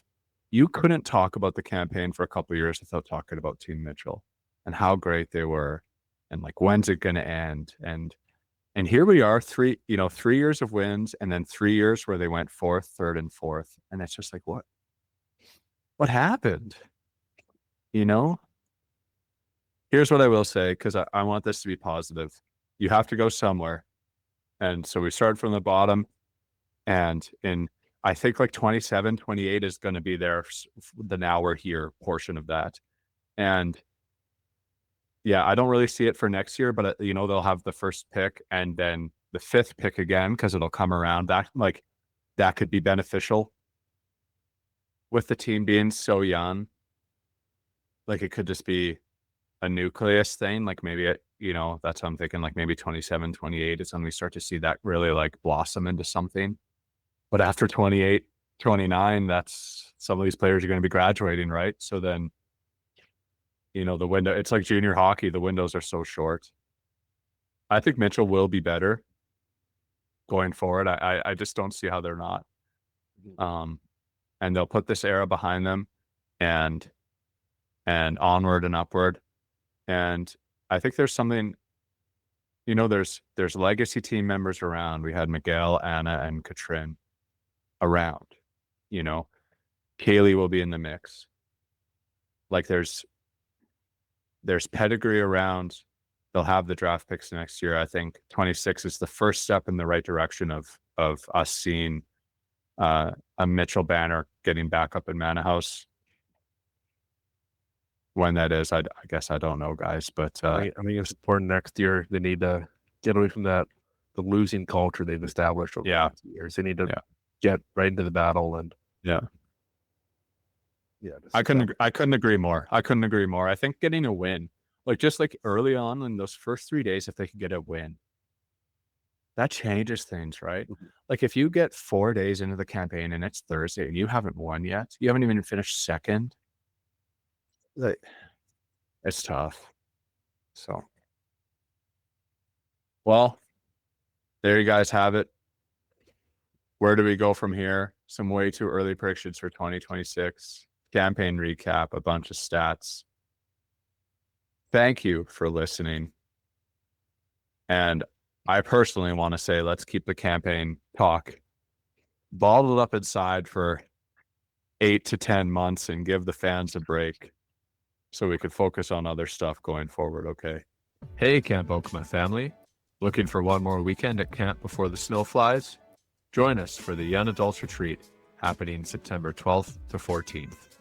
Now in its 5th year, this retreat is your chance to reconnect with friends, enjoy camp life, and be part of the community, even if you're no longer a camper. Led by Jesse Holmes and Kaleb Schultz, it's a weekend of fun, fellowship, and all things you love about Camp Okema. You just need to be 18 or older to register. We'll meet Friday night and wrap up Sunday afternoon. Don't miss out. Come back to camp this fall. We'll see you there. Guys, we're going to play a little game called Okema Family Feud. Are you guys excited? I'm so excited. I love Family Feud. So I polled our fans. Shout out to the Camp Okema podcast fans, greatest in the world. We had over 30 responses come in to prepare ourselves for this. There are 6 questions. This is how it's going to work. It's Kaleb and Landon versus the fans. If the sum of their scores hits 85 points or higher, they win. If not, this round goes to the fans. Okay. The guys will take turns answering questions, and we will add up the totals. Go from there. Guys, any questions? Is there a prize? Pride, yep. Nice. Perfect. Caleb could eat some of that. Landon, why don't you go first? Kaleb, could you pop the headset off? Landon, are you ready? Yeah, let's hear it. What is the #1 condiment choice when we're having the dough bake, aka the bannock bake? Jam. Question number 2. What is your favorite camper cabin to stay in? 5. 5. Question 3. In the dish pit, what is the least favorite role? Washing. Washing. Question 4. What is the best verse from the psalm, "Give me oil in my lamp"? Those burrs. I like hot sauce for my taco. Okay. Hot And then- sauce for my taco. Yeah. That's it. That's all you got. Okay. Question number 5. What is the best classic camp-wide game? Bible smugglers. Bible Smugglers. And last, who is your favorite to win the campaign in 2026? 26. Oh, who's the ant in this poll here at the just one for chance. I'll go Team Holmes. Holmes. Thanks, Landon. And we'll get Kaleb back on here. All right, Kaleb, are you ready to go, Yes. buddy? Oh, I'm so ready. What is the number one condiment choice when having the dough bake, aka the bannock bake? Butter. Butter. Question 2. What is your favorite camper cabin to stay in by number? Cabin number 5. Cabin number 6. 6. Question 3. In the dish pit, what is the least favorite role? Bleach. Bleach. Question 4. What is the best verse from the song, "Give me oil in my lamp"? Give me gas for my Ford. Yes, for my Ford.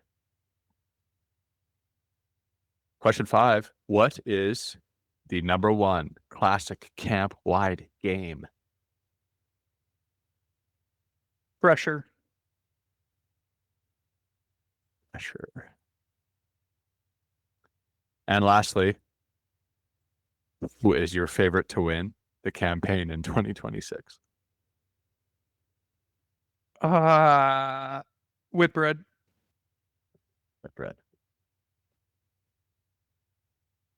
Okay, guys, thank you so much. We will tally up the scores here. Once again, thank you to the fans for your continued support of the podcast, obviously, but also for sending that in for us. We really appreciate it. Question number 1. Remember, guys, you need 85 or higher to defeat the fans. Boy. Yeah, You get 5 or higher. Sorry, what's that, Landon? Do you get buzz at all? I got 1 buzz. Question number 1. What is your number one condiment choice when having the dough bake?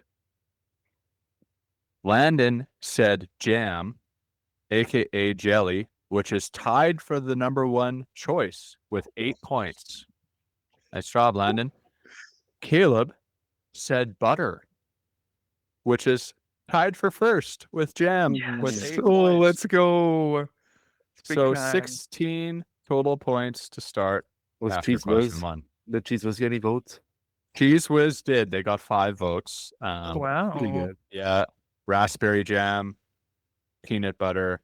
1 person voted plain. Yeah. That sounds dry. Yeah, that's dry for real. Question 2. What is your favorite camper cabin to stay in? Landon said cabin 5, which is tied for second most possible points with 6. Okay. Kaleb also tried to say cabin 5. He was he was buzzed, and he chose cabin 6, which is also tied for second with 6 points. So you guys are going to get 12 points there. Sadly, you missed option number 1, which was cabin 4, worth 13 points on its own. Ooh, Wow. So you missed out on cabin 4, which one in a bit that of a was, lance. I knew it was either gonna be 4 or 5. Did anyone put 1? 1 had 1 vote. Okay. 7 had 1 vote, and 2 had 1 vote. So no one said 3, hey? 3 had 5 votes. Oh, 3 had 5 votes. Okay. Yeah. No one said bishop 2, hey? No, that's funny. Nobody said bishop 2. Nobody said bishop 2. In the dish pit, what is your least favorite role? Landon said washing, which was a great choice by Landon because that was the number 1 answer, worth 15 points on its own. Kaleb said drying, which was the next best answer with 8 points. So great job, you guys. That's 23 points from that one alone. I thought I said Bringing- bleach. Oh, I'm sorry. You said bleach. No. I did say bleach. I have to be Caleb. honest. We're an honest family, Landon. We have family values. I'm Yeah. so sorry to the listeners. That's not bleach was worth 4 points. That was the third most popular option. So you get 19 possible points out of that question. Okay. We lose So- 2 points. We so bad. Landon's gonna decide So- me. Hold on, guys. After 3 questions, you're at 47 and you needed 85. So you're over 50% of the way there. So it's going to be a nail biter. We'll see how you do. Kaleb, your honesty, hopefully that pays off. Question number 4. What is the best verse in Give Me Oil for My Lamp? Landon picked hot sauce for my tacos. Landon, that is the second lowest answer, worth only That's 2 a points. big of a bar. Worth only 2 points. Kaleb, luckily for you, chose gas for my Ford, which is the number 1 ranking choice overall in the entire game, worth 17 points on its own. So Kaleb picking up the slack. You get 19 points on that question, point. bringing your total up to 66. Okay. Wow. What do you drive, Landon? I drive a Chevrolet. Okay. I'm not picking that song. I'm not picking that Yeah. Yeah, we also had wax for my skis. Someone just said give me oil for my lamp, which was like the intro verse, which is actually like a good choice. Umption for my gumption. Oh, that's a Yeah. good one. Give me gas for my Ford. Moving on. Question number 5. What is your favorite classic camp-wide game? There were lots of games, so votes were split here. Landon went first, and he chose Bible Smugglers, which was the number 1 option with 10 points for Bible Smugglers. Kaleb chose Fresher, which was tied for the second most points with 6. So you guys got 16 points out of that, which brings your total to 82. So you only need 3 more points in this last question. Okay, we can let Who is your favorite to win the campaign in 2026? Landon picked Team Holmes, which was tied for first as the best option with 9 points. Kaleb picked Whitbread, which was the second highest option, with 7. So you received another 16 points, bringing yourselves up to 98 and a W in the first ever Okema Family Feud. Thank you again to our fans. We'll do this again in the future. We'll get some real doozies for these guys, and we'll see if they can win. Holmes and Mitchell tied for 9 each. Mitchell as the favorite going into 26. There's some bias going on in the voting there. Yeah. Whitbread and then Morton with 5.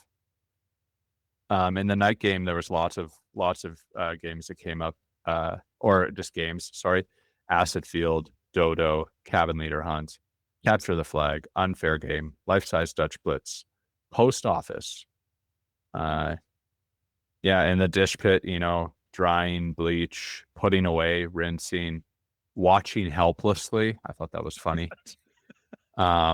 Favorite job. Yeah. So that was awesome.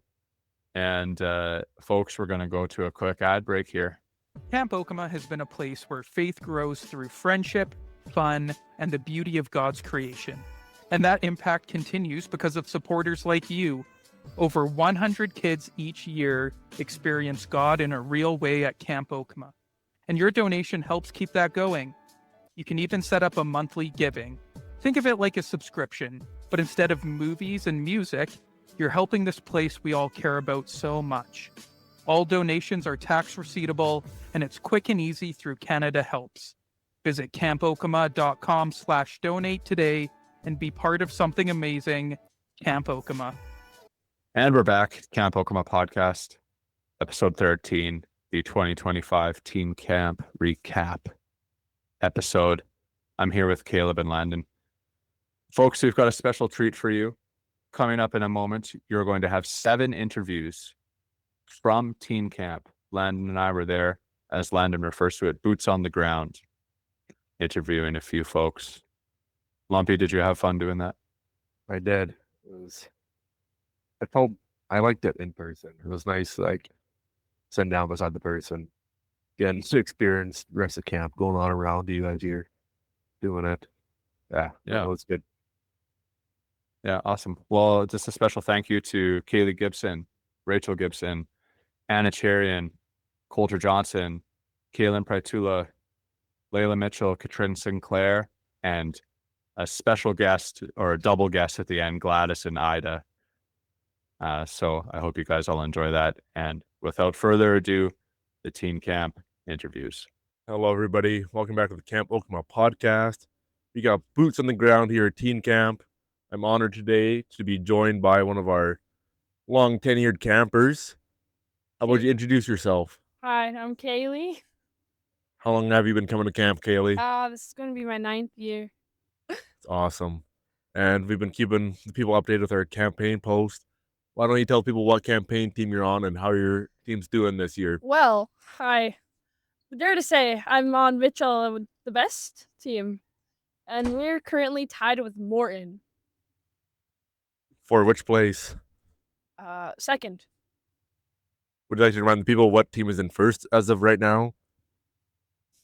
Whitbread. Whitbread is what she said. What's been your favorite meal so far we've had? The curry. That curry was so good. It slapped. It's very good. We just finished Tuck. What was your go-to Tuck snack? Dr. Pepper. No, we are not sponsored, but we are looking for sponsors. Dr. Pepper, reach out. Please. Yeah, we'll dive right into the Moose Man. Oh my gosh. What do you know about the Moose Man? I believe in the Moose Man, and I have a little story. Me and Brooklyn Zeroni were playing Capture the Flag one year. I think it was a junior camp, and we were out by the sand pit over there, and we heard some crunching, and we're like, that's something. That's not a camper. That's not Landon out there. And we were like, it's Moose Man, and we bolt, and we're screaming. It was early. Scary part. Camp. That's my Moose Man story. It was cooler in my head on these times. So you think you saw Moose Man? I think, yes, I believe so.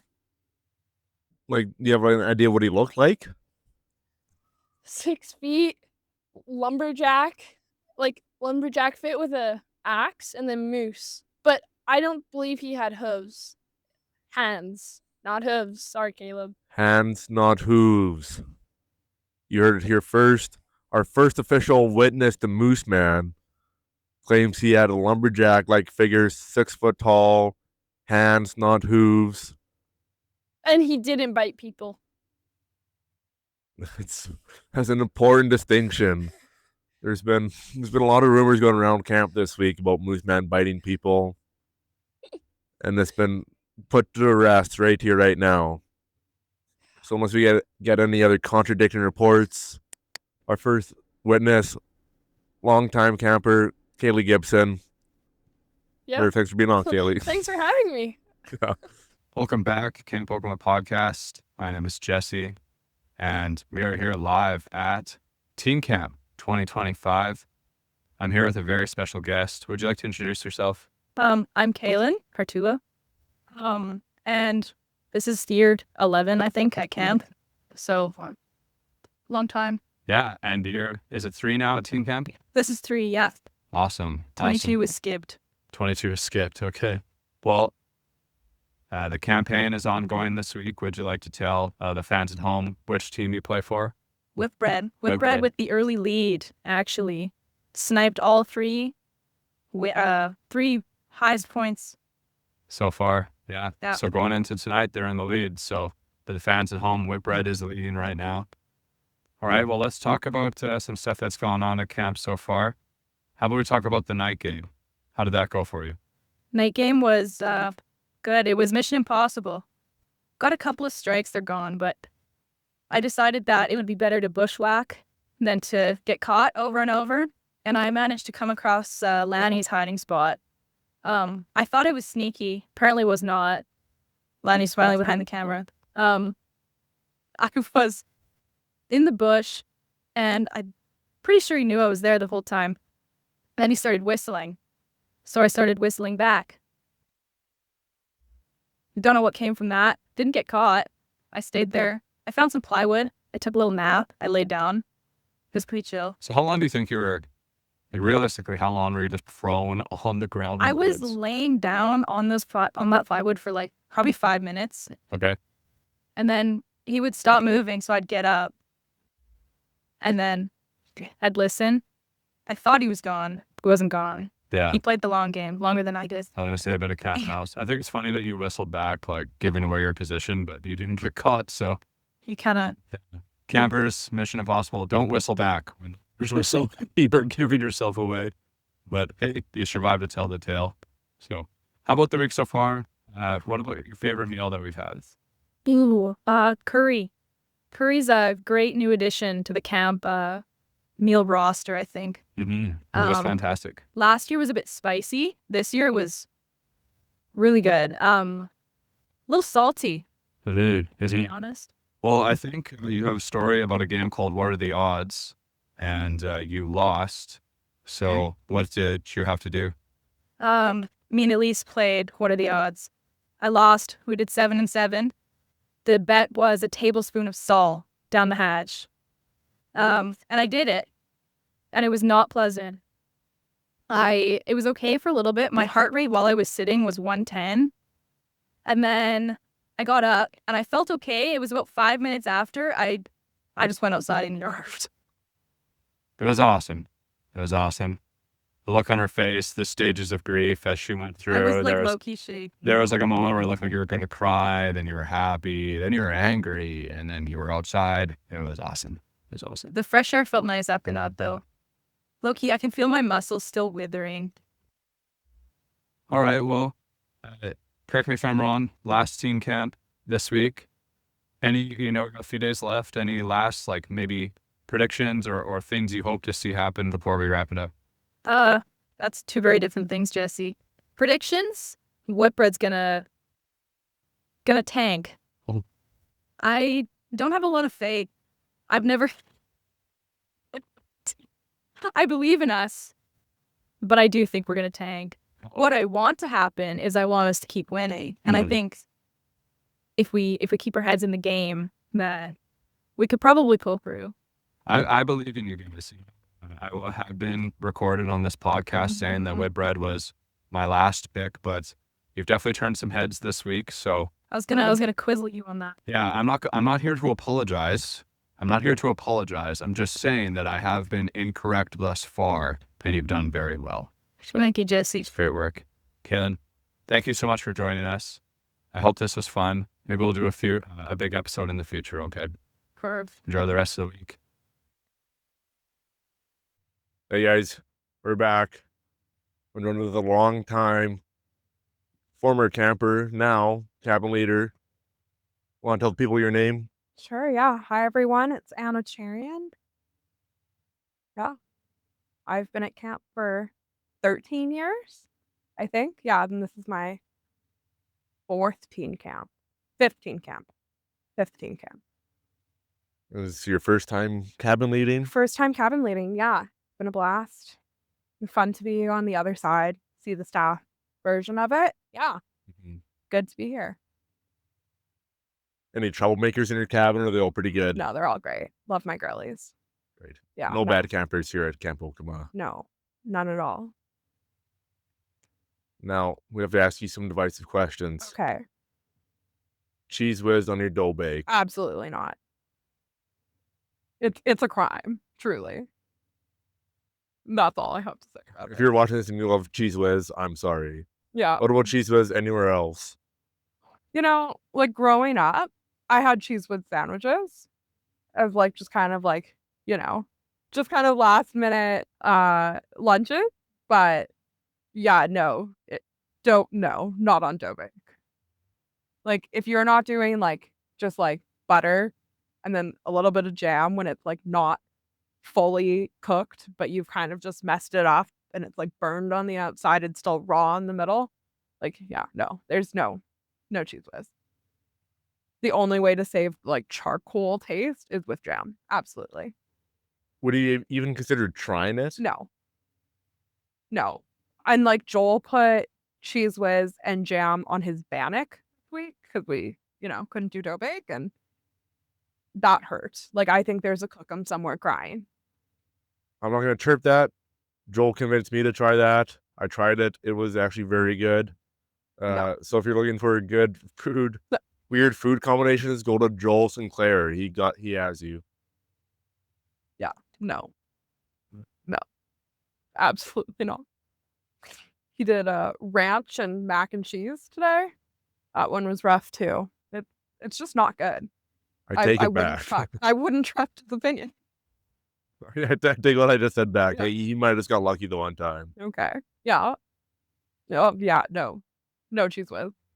What's been your favorite meal you've had so far this week? Oh, I gotta love curry. Like, it was so good. And the homemade naan, 10 out of 10. Yeah. Although I hear it's chilly tonight and it was smelling pretty good when I was in there.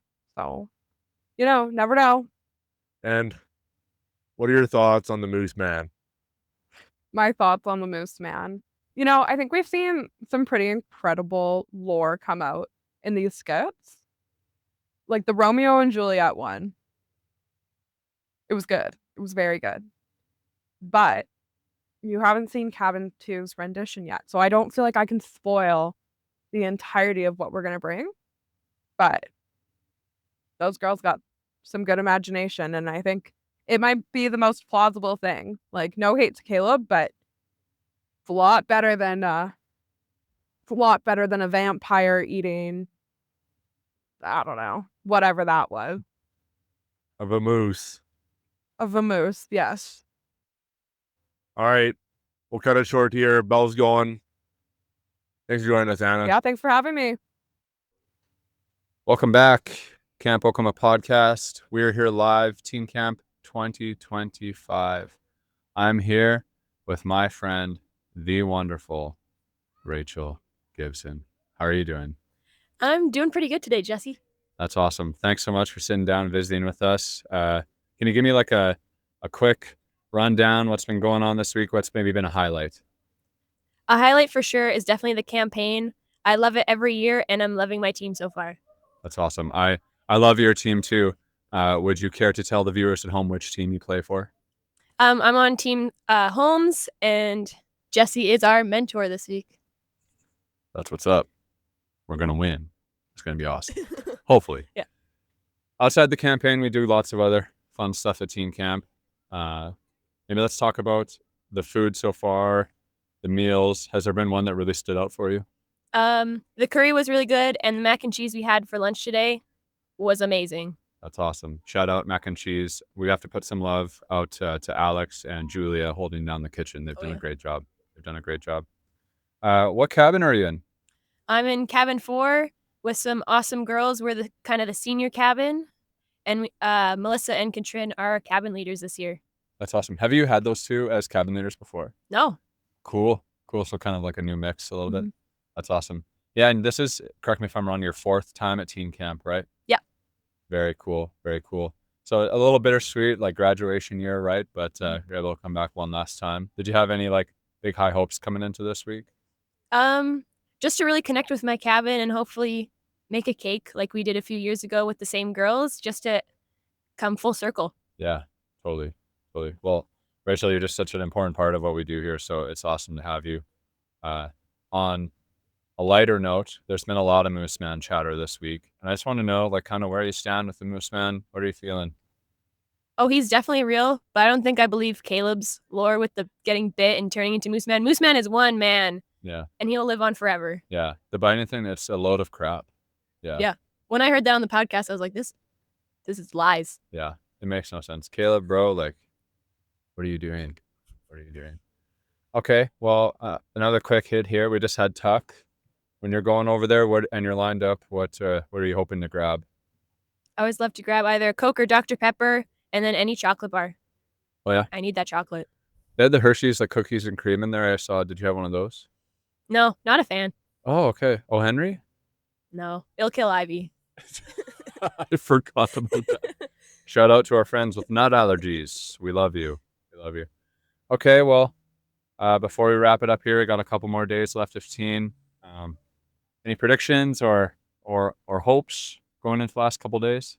I'm hoping that Team Holmes will kind of come back. We're in 4th right now, and hopefully just climb our way up to the top. Mm-hmm. Absolutely. Well, Rachel, with you on the team, I'm a believer. And thank you again for joining us. Yeah. Hopefully, this is the first interview before a long interview years from now, how long you stick around with Camp Okema. We really hope you're in the fold. So thanks again for joining us. Camp Okema podcast. And we're back. Camp Okema podcast. I'm Landon. I'm Colter Johnson. It's great to be here. Didn't even give me a second to introduce him. This guy, not in my cabin. Fortunately for me, what cabin are you in, Colter? Cabin 7, beautiful cabin. Love the rustic feel of it, man. It's awesome. I don't know where to begin with this guy. He's first year, him being a camper that I've been at. And how do you feel about that? Man, I'm loving teen camp. I mean, I've been an employee 2 years now, and this is just totally whole different ball game. This is my 3rd year camping. I was a small fry junior and came back as a teen. And man, when I tell you that this ain't your granddaddy's teen camp, I really mean it. I mean, this is electric. We had a pirate game today. Phenomenal. One of the best experiences I've ever had. I mean, and campaign, don't even get me started, man. Yeah, you heard it, not your granddaddy's teen camp. And so you mentioned the campaign. Care to tell the people what campaign team you're on and how you're doing? I'm a proud whipbread right now. 225. We're in the lead. I think Morton and someone else, man, tied for second.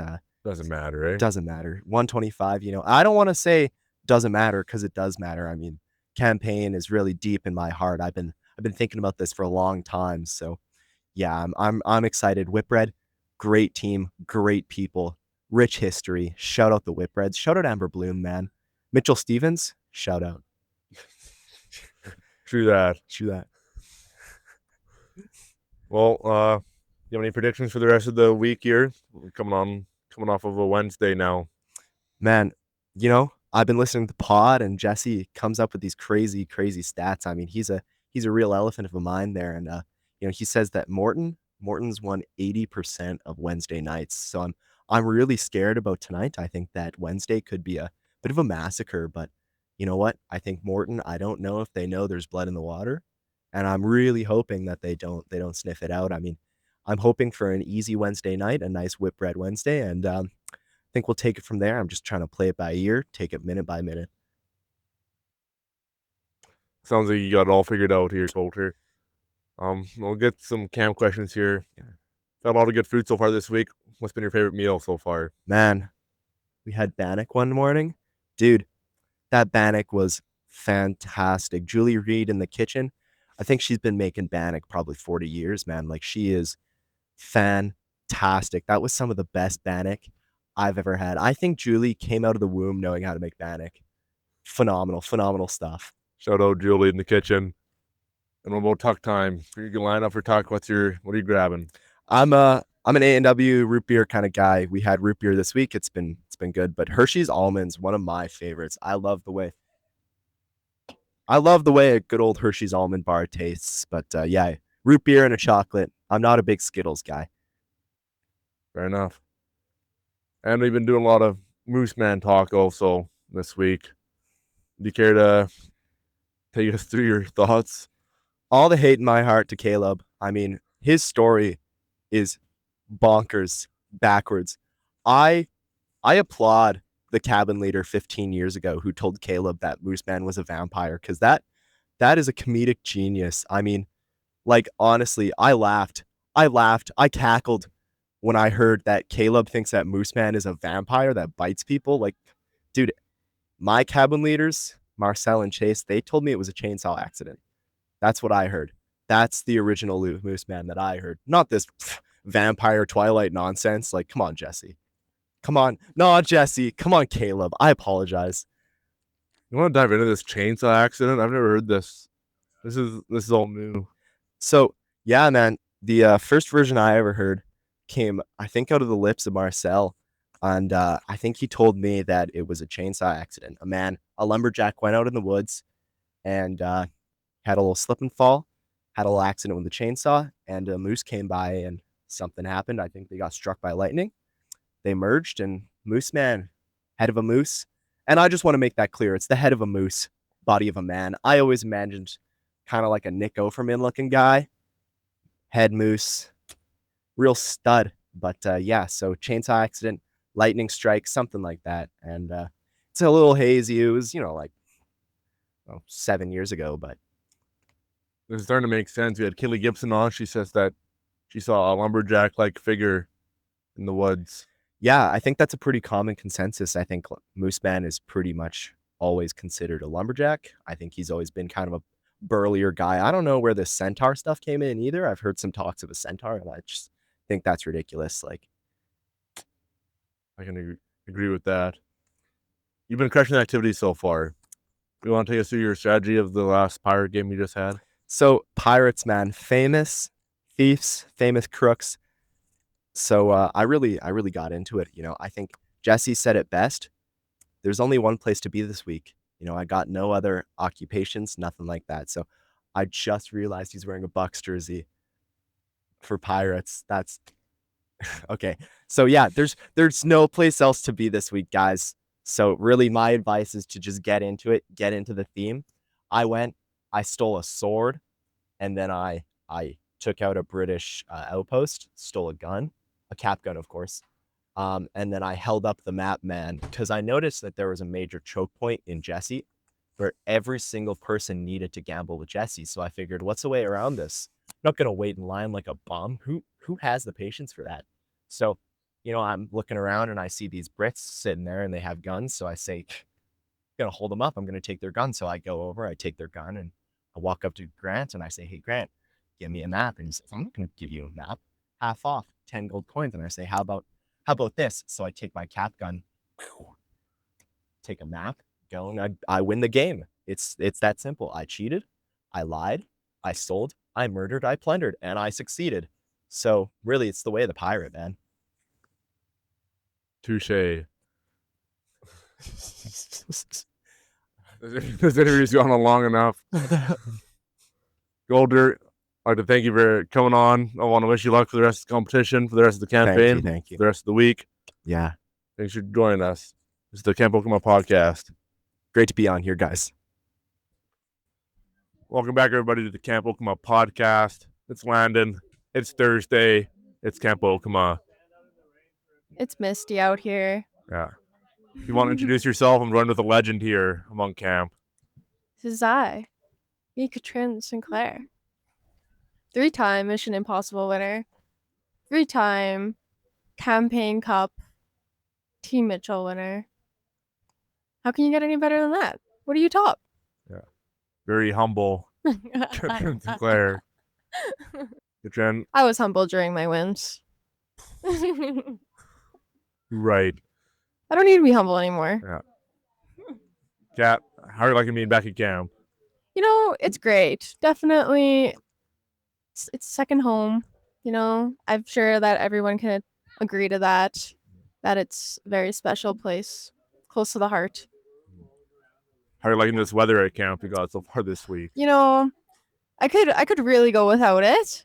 I looked at the forecast before coming here, and I was very happy. I thought we were gonna have some sun and some good, nice weather.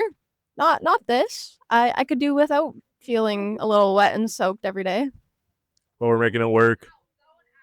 So you've been watching your team Mitchell play, and you're liking their odds so far. You're liking how they're doing. You know, they're doing pretty good. I'm pretty happy. They've got a few new players this year, and they've got some old vets that have been running the team for a few years now, and they've been working out pretty good. What's been your favorite meal you've had so far this week? You know, I gotta say it's the curry. I feel like that was definitely a fan favorite for a big part of the camp. Yeah. And that's big news because before we just had our first baked oatmeal day, and everyone's still saying the curry is their favorite meal. This is big news. This is big news. Everyone knows how much of a big hit that the oatmeal is. So for it to be curry this week is pretty crazy. And you've kind of been all over. You haven't really been at camp a whole lot so far. You've been here and there. You missed the Moose Man sketches. But we got to ask, what are your thoughts on the Moose Man?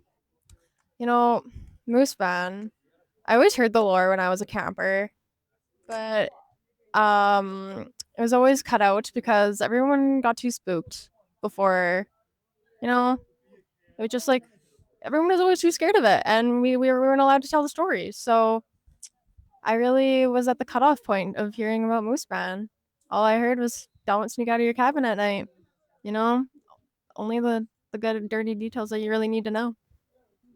Jen, what's your go-to tuck snack? I actually just had this conversation with Beth. I can remember my tuck order from 2022, or was that 2019? Could have been my first year at teen camp.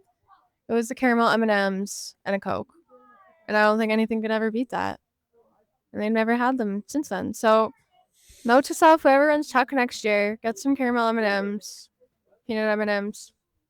I will love you forever. And some Hawkins cheesies. That would be great too. That's my own personal thought. I was going to ask something else. Oh, yeah. What are your thoughts on Cheese Whiz? All right. Do you know what color Cheese Whiz is before? Before they add the color into it? I don't want to know. Gray. It's gray. It's gray. You're going to talk to your brother. Your brother's been putting on. You put Cheese Whiz and jam on. I'm not saying that Cheese Whiz is not good on celery. That is like the only thing that I will eat celery with is Cheese Whiz. But, it is gray. And that is a little disgusting.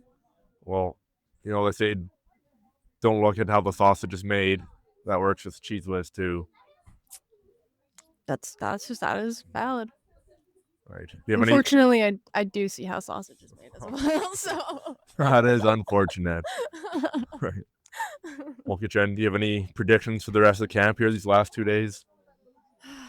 I really do think it is anyone's game at this point. The points are really close. All the teams are working very well together. Yeah, I'm really excited to see these music videos though. I'm hyped. This is like my favorite event, and by how Team Mitchell went and how they were flowing together, I'm excited to see everyone else's. That's good. Well, let people know. Give them a sneak peek. What was your song title that you had? Something by the Beatles. Anna, what was our song? What was our song?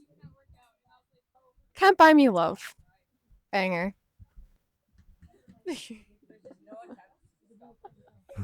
You might not be able to see that on camera, but a soccer ball just rolled under the cabin.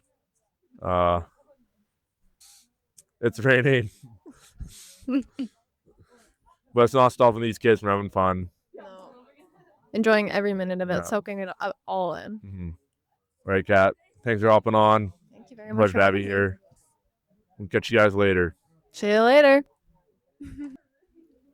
Camp Okema podcast. We are coming to you live from teen camp. It's Thursday afternoon, just past tuck time, technically swim time, but maybe my guest can tell us here why we're not out in the water. I would like to cordially welcome Leila Mitchell to the podcast. How are you doing? Thank you. Pleased to be here.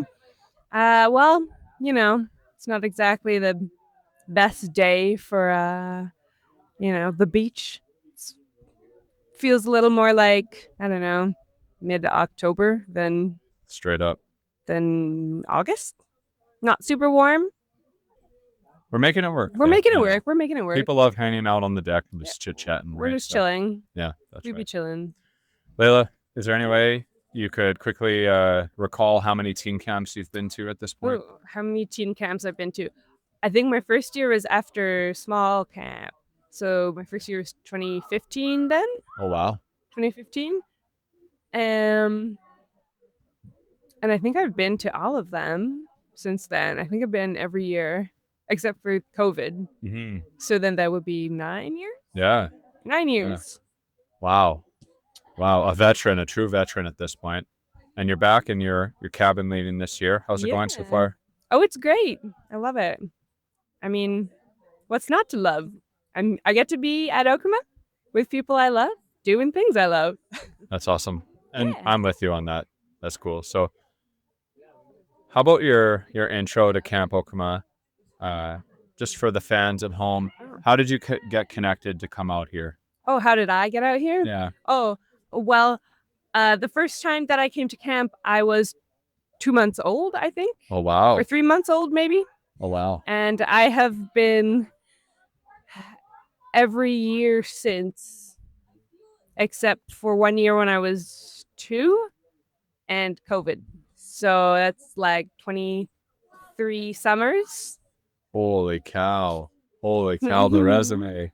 Heck That's yeah, awesome. heck yeah. That's awesome. Wouldn't miss it. No doubt. Okay, well, let's talk about this week. Yeah. Things we like to chat about on the pod. Favorite meal when we get into Man House. What have we had this week that really rocked? Baked oatmeal. I would literally, I would sacrifice my life for baked oatmeal. I love it so much. So this morning's baked oatmeal? It was so good. Yeah. It was so it healed something in me, I think. Yeah. And we Yeah, did like always. the fruit drizzle. That's kind of like, I don't want to say that's new, but that was new to me. It is. It was Yeah. new to me too. Yeah. I've had the peaches, like peaches on it, or a maple syrup, but the fruit drizzle, like cherry on top for real. Yeah. That was awesome. Okay. Another burning question for the pod is mhm. where do we stand on Cheese Whiz? I was wondering if you have any feelings on Cheese Whiz. I'm relatively neutral towards Cheese Whiz. Okay. I think it's good on a lot of things, Yeah. but I don't like actively be like I'm gonna get Cheese Whiz. I'm just like if there is Cheese Whiz there, I like it. I'll use it. Yeah. Okay. So you're like Switzerland. Yes. I really hope You that might- landed. You might say I am like Switzerland. I'm gonna be off the pod after that one. Okay. Well, another one that we always go over is the Moose Man. Yeah. I was wondering if you could share your thoughts with the people. Maybe like an early memory you have of Moose Man or some lore. Moose Man.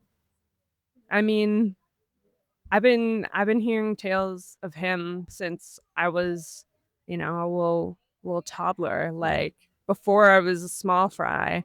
Oh wow. Like I was probably a tag along when I first heard Wow. about the Moose Man. Sure. And I think he's kind of chill like that, Mhm.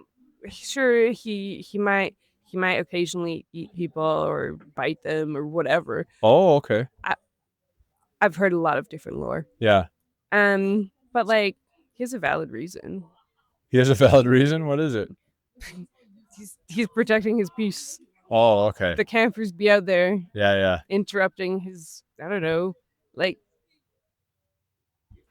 he's just out there living his life, Yeah. and then they come out there where they're not supposed to be. He's a little bit like Shrek. Canoodling. You know, Literally, get out of his swamp. get out of his swamp. Yeah. I That's don't so think much that's to something that straight up. I don't think that's something that we've considered. Is that this is his swamp or Like, home? I guess He's you know. chill with us, like out here. Yeah. But like when they go behind, Yeah. especially when they're canoodling, snoodling, Yeah. whatnot. Swindling, whatever ling they're doing out there, it ain't allowed. Generally being nefarious. Yeah. That's exactly right. Okay, cool. Well, we got a couple days left. We got movie night tonight. We got big campaign day tomorrow, and we've got the banquet. How about banquets? Yeah. Do you have like a favorite banquet that stands out, or like a favorite thing about it that you're just like, oh, I love this? I think all banquets are pretty fun. I just like seeing all the kids get, dressed up and like I don't know, I just think it's really cute when everyone gets dressed up and helps each other do their hair and like if someone doesn't have a dress, someone else will lend it to them. And I don't know, it's nice. It's a nice little bonding moment, I think. I think so too. I think for the older campers, it's kind of like it feels like a really nice send off, like capping a camp career. Totally. Yeah. Awesome. Well, Leila, it's an honor to have you on. It's just so great to be back here with you after many years. Landon, myself, Kaleb, we've known you. It feels like our whole lives, honestly, like to an extent. And so it's just a joy to have you out here. Thanks for joining us. Of course, it's my pleasure. Hopefully, we'll be seeing you down the line. Camp Okema podcast. We're back, Camp Okema podcast. I have the honor of What's a podcast? I have the honor of being joined with the two oldest ladies in Camp Okema history. Sonny, what is this? What's going I'm here with on? Ida. No, I'm Gladys. that's Gladys. I'm Ida. You're here, Gladys and Ida, here in the flesh. Tell us something about yourselves, ladies. Well, every day I wake up and I say my prayers for the good Lord to take me, and every day I keep on living. Yep. So, ladies, you guys have been at camp for a while now. How long have you been at camp for? Since my grandkids dropped me off. My grandkids dropped me off at the Okema Retirement Village about 6 years ago, and I haven't left since, and honestly, it's getting old. I think every day is a great day to be here at Okema Retirement Village. I've been on the publicity team since 2007. She's the only one of us who's got an iPhone. My grandson taught me. Well, I got an iPhone, but it's still in the box. That's awesome. What's been your favorite meal here at the retirement? Oatmeal. She likes the oatmeal. I had the soup. I just got my dentures glued in, so I didn't need it blended. But some kids got it blended. Sometimes when I don't feel like chewing, then I get it blended. Extra blended. Yeah, What's your favorite meal, Sonny? I like the curry. Oh, that's too spicy. I don't do ethnic food. Go It's figure. too modern for me. Doesn't agree with my stomach. So I noticed you guys doing a music video. What was the song you guys chose to do? Build me up, Buttercup. By the Foundations. She's my buttercup. Thanks, Gladys. She leaves me waiting. So in all your wise years, have you heard anything about the Moose Man? Do you know much about the Moose Man? I've heard some things about the Moose Man. We've been here 6 years. But only naughty people know the Moose Man. Well, there's a lot of old folks who go sneaking off. And some of them don't come back. And that could just be because of the uneven ground out in the woods. But some say it's Moose Man. I'm not sure. Could go either way. They never found the bodies, though. Suspicious. You heard it here first. These two trustworthy witnesses, Ida and Gladys. My eyes are kind of bad. Yeah. I wouldn't trust my eyes. I need new glasses. I don't either. Well, it's a pleasure having you ladies on. Hope you keep on keeping on.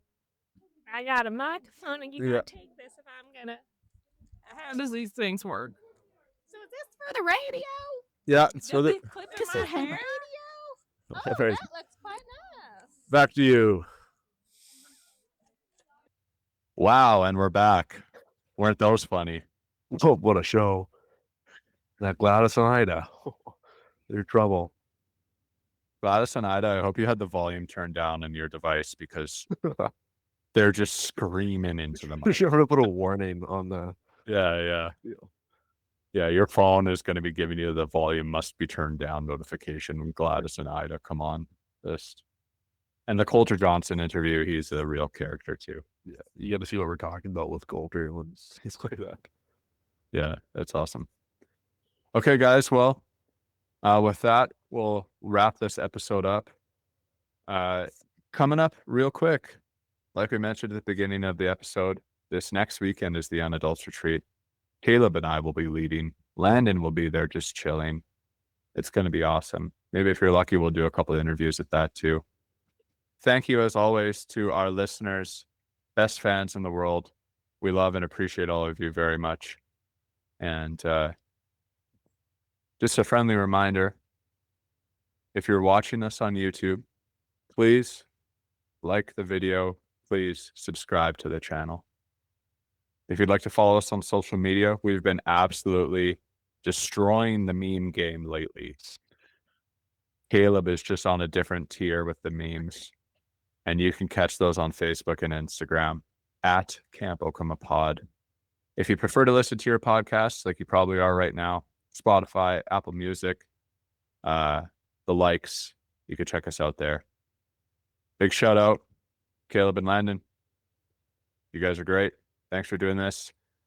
Thanks again to all the team campers, team camp staff, any other volunteer, the working staff at Camp Okema that were there this summer that gave us this content to even do this episode.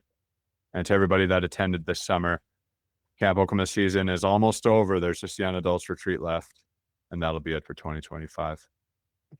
For my guests, my co-hosts, my name is Jesse. This has been the Camp Okema podcast, and we'll see you at camp.